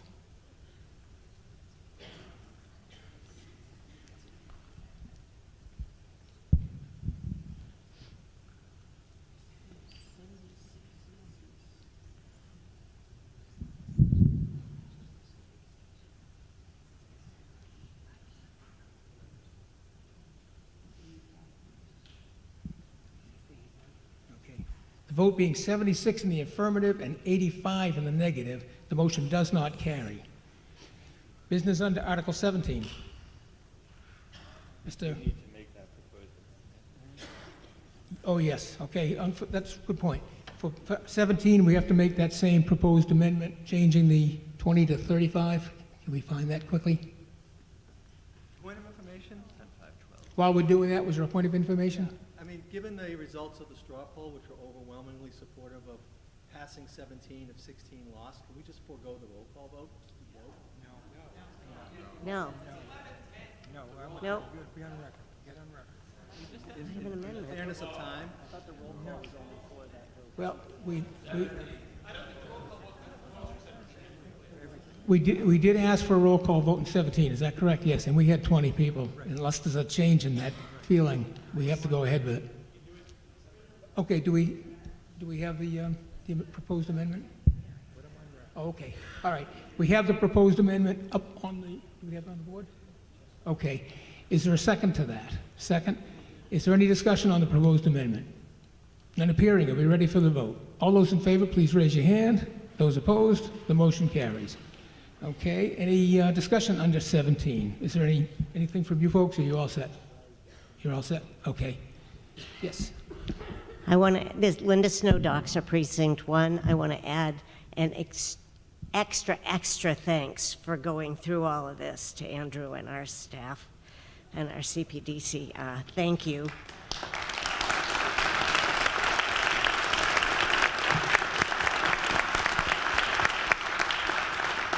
Just quickly, I do appreciate it, and I thank you all as well for what's been a very engaged, thorough, comprehensive process.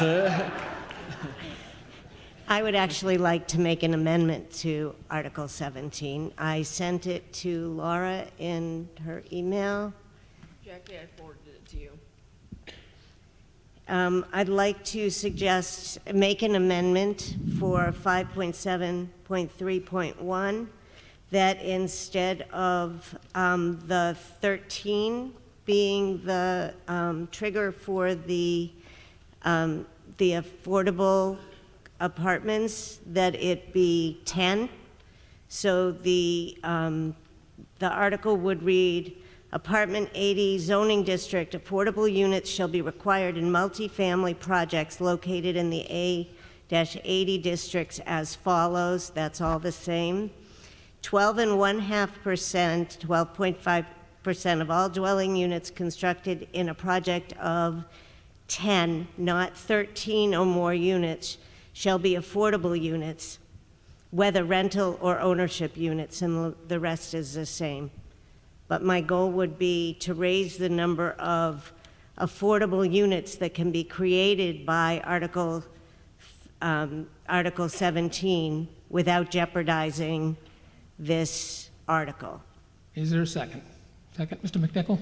So just to clarify again, this number was what was approved under the studied economic feasibility analysis, this trigger in percentage, so adjusting that may not be possible under that. It risks caution. I do not want to derail complying, so if it risks complying, I will withdraw my amendment, but this would only, okay. You going to withdraw? I withdraw my amendment. Is there any objection to her withdrawal? None. None appearing. Okay. Further discussion on the main subject? None appearing. Are we ready for the vote? Again, this is going to require a roll call vote. So let's begin. Now we're voting on Article 17. You all set? Yep. Okay. Grace Arena. No. John Arena. Yes. Antonio Afero. Yes. Rebecca Bailey. Roy Benjamin? Yes. Heather Bramante? Salvatore Bramante? Philip Clark? Emily DeRee? Oh.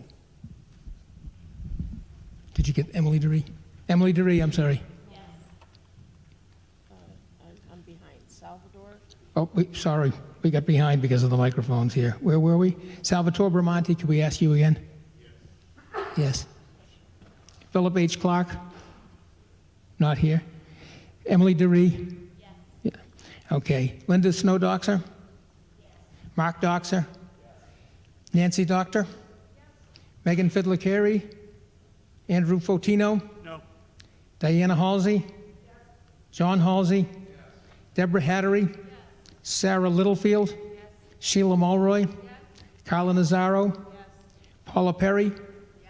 David Panett? Yes. Karen Panett?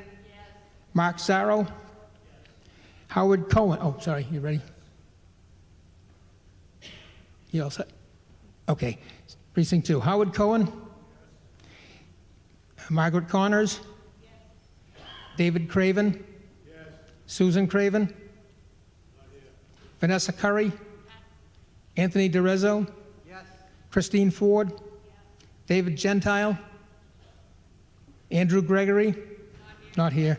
Tara Gregory? No. Denise Iazzo? Karen Janowski? Yes. Carolyn Johnson? Yes.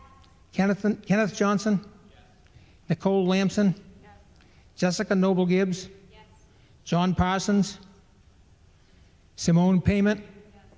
John Sasso. Emily Sisson. Michael Storti.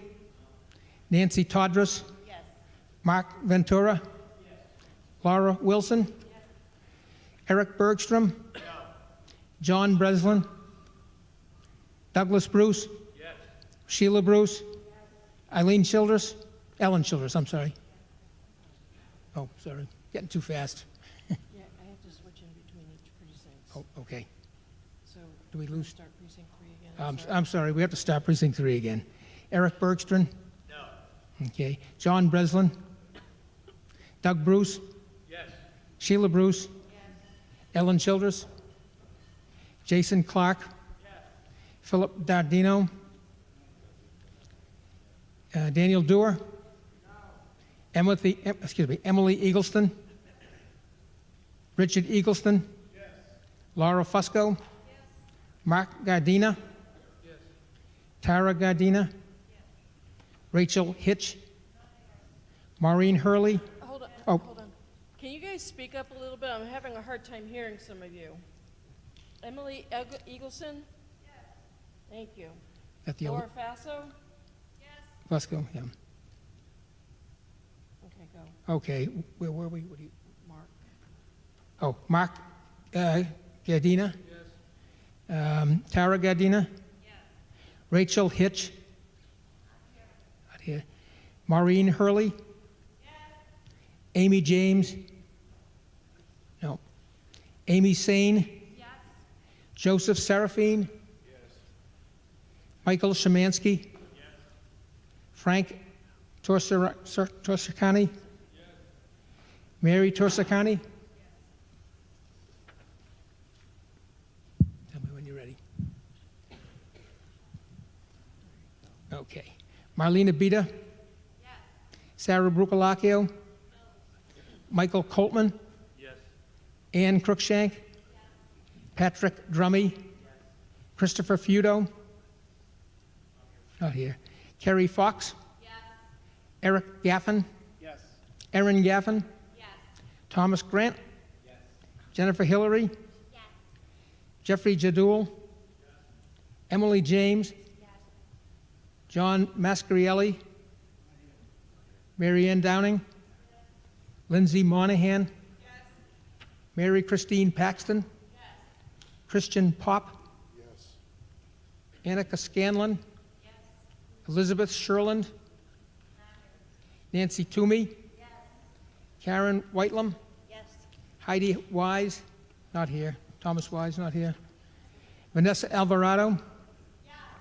Carlo Bacci? No. Jonathan Barnes? Yes. Jared Bellevaux? No. Angela Binda? Yes. Adam Denhart? Yes. Jeffrey Dietz? Yes. Crystal Hodson? Yes.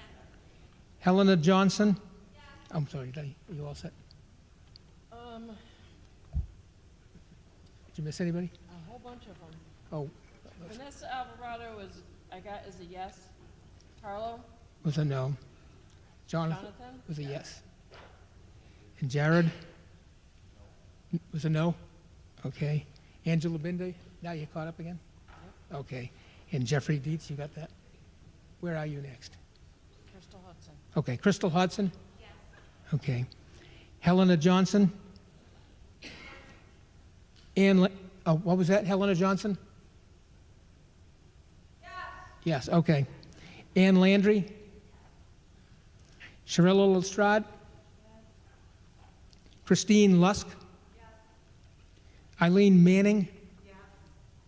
Philip Pacino? No. Mary Parr?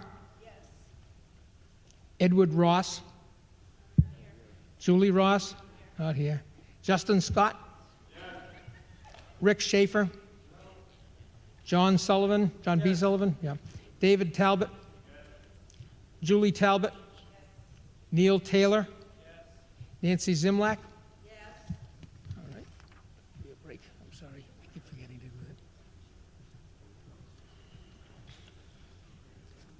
that. All right. Jesse Arnold? Yes. Jeffrey Beck? Not here, I believe. Barry Berman? Yes. James Bonazzoli? Yes. Stephen Cool? No. Robert Coulter? Jessica Franklin? Brendan Gray? No. Ann Galati? Shirley Gia? Not here. Daniel Malone? Not here. Lindsay McCarthy? James McIntosh? Atine O'Day? Yes, okay. John O'Neill? Yes. Mary Ellen O'Neill? Carrie Perry? Is that a no? Okay. Thomas Perry? No. Ann Rand? David Rocci? No? Okay. Charles Robinson? David Snow? Yes. Mary Ann Tompkins? Drusilla Wood Beckwith? Don't believe she's here. Okay.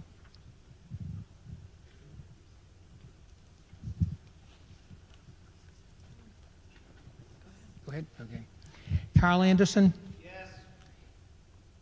Yes. Aracene Engel? Yes. Joy Bolio? Yes. Joseph Carnahan? Yes. Heather Klisch? Yes. Jeffrey Coram? Yes. Mark Delaney? Not here. Charles Donnelly Moran? Yes. Kerry Dunnell? Travis Estes? Yes. Pamela Goodale? Yes. Michael Lacey? No.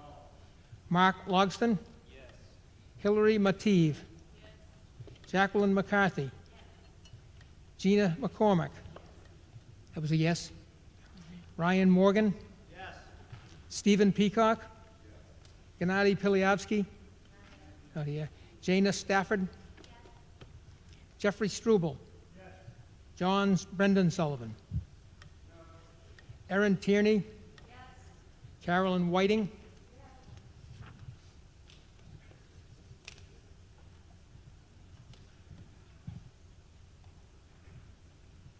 Okay. Allison Abadi? No. Sean Brandt? Yes. Kendra Cooper? No. Christopher Costa? Not here. Pamela Daskalakis? Not here. Joshua Goldlust? Yes. Laurie Hayes? No. Karen Herrick? Yes. Stephen Herrick? Yes. Derek Holmes? No. Kelly Holmes? Eileen Laterio? No. Joseph McDonough? Yes. Emily McNaughton? Yes. Todd Merkel? Yes. Martha Moore? Yes. Casey Moulton? No. Melissa Murphy? Yes. Thomas O'Connor? Yes. Kevin Sexton? No. Vanessa Silva? No. Alicia Williams? No. Sarah Wilson? No. All right.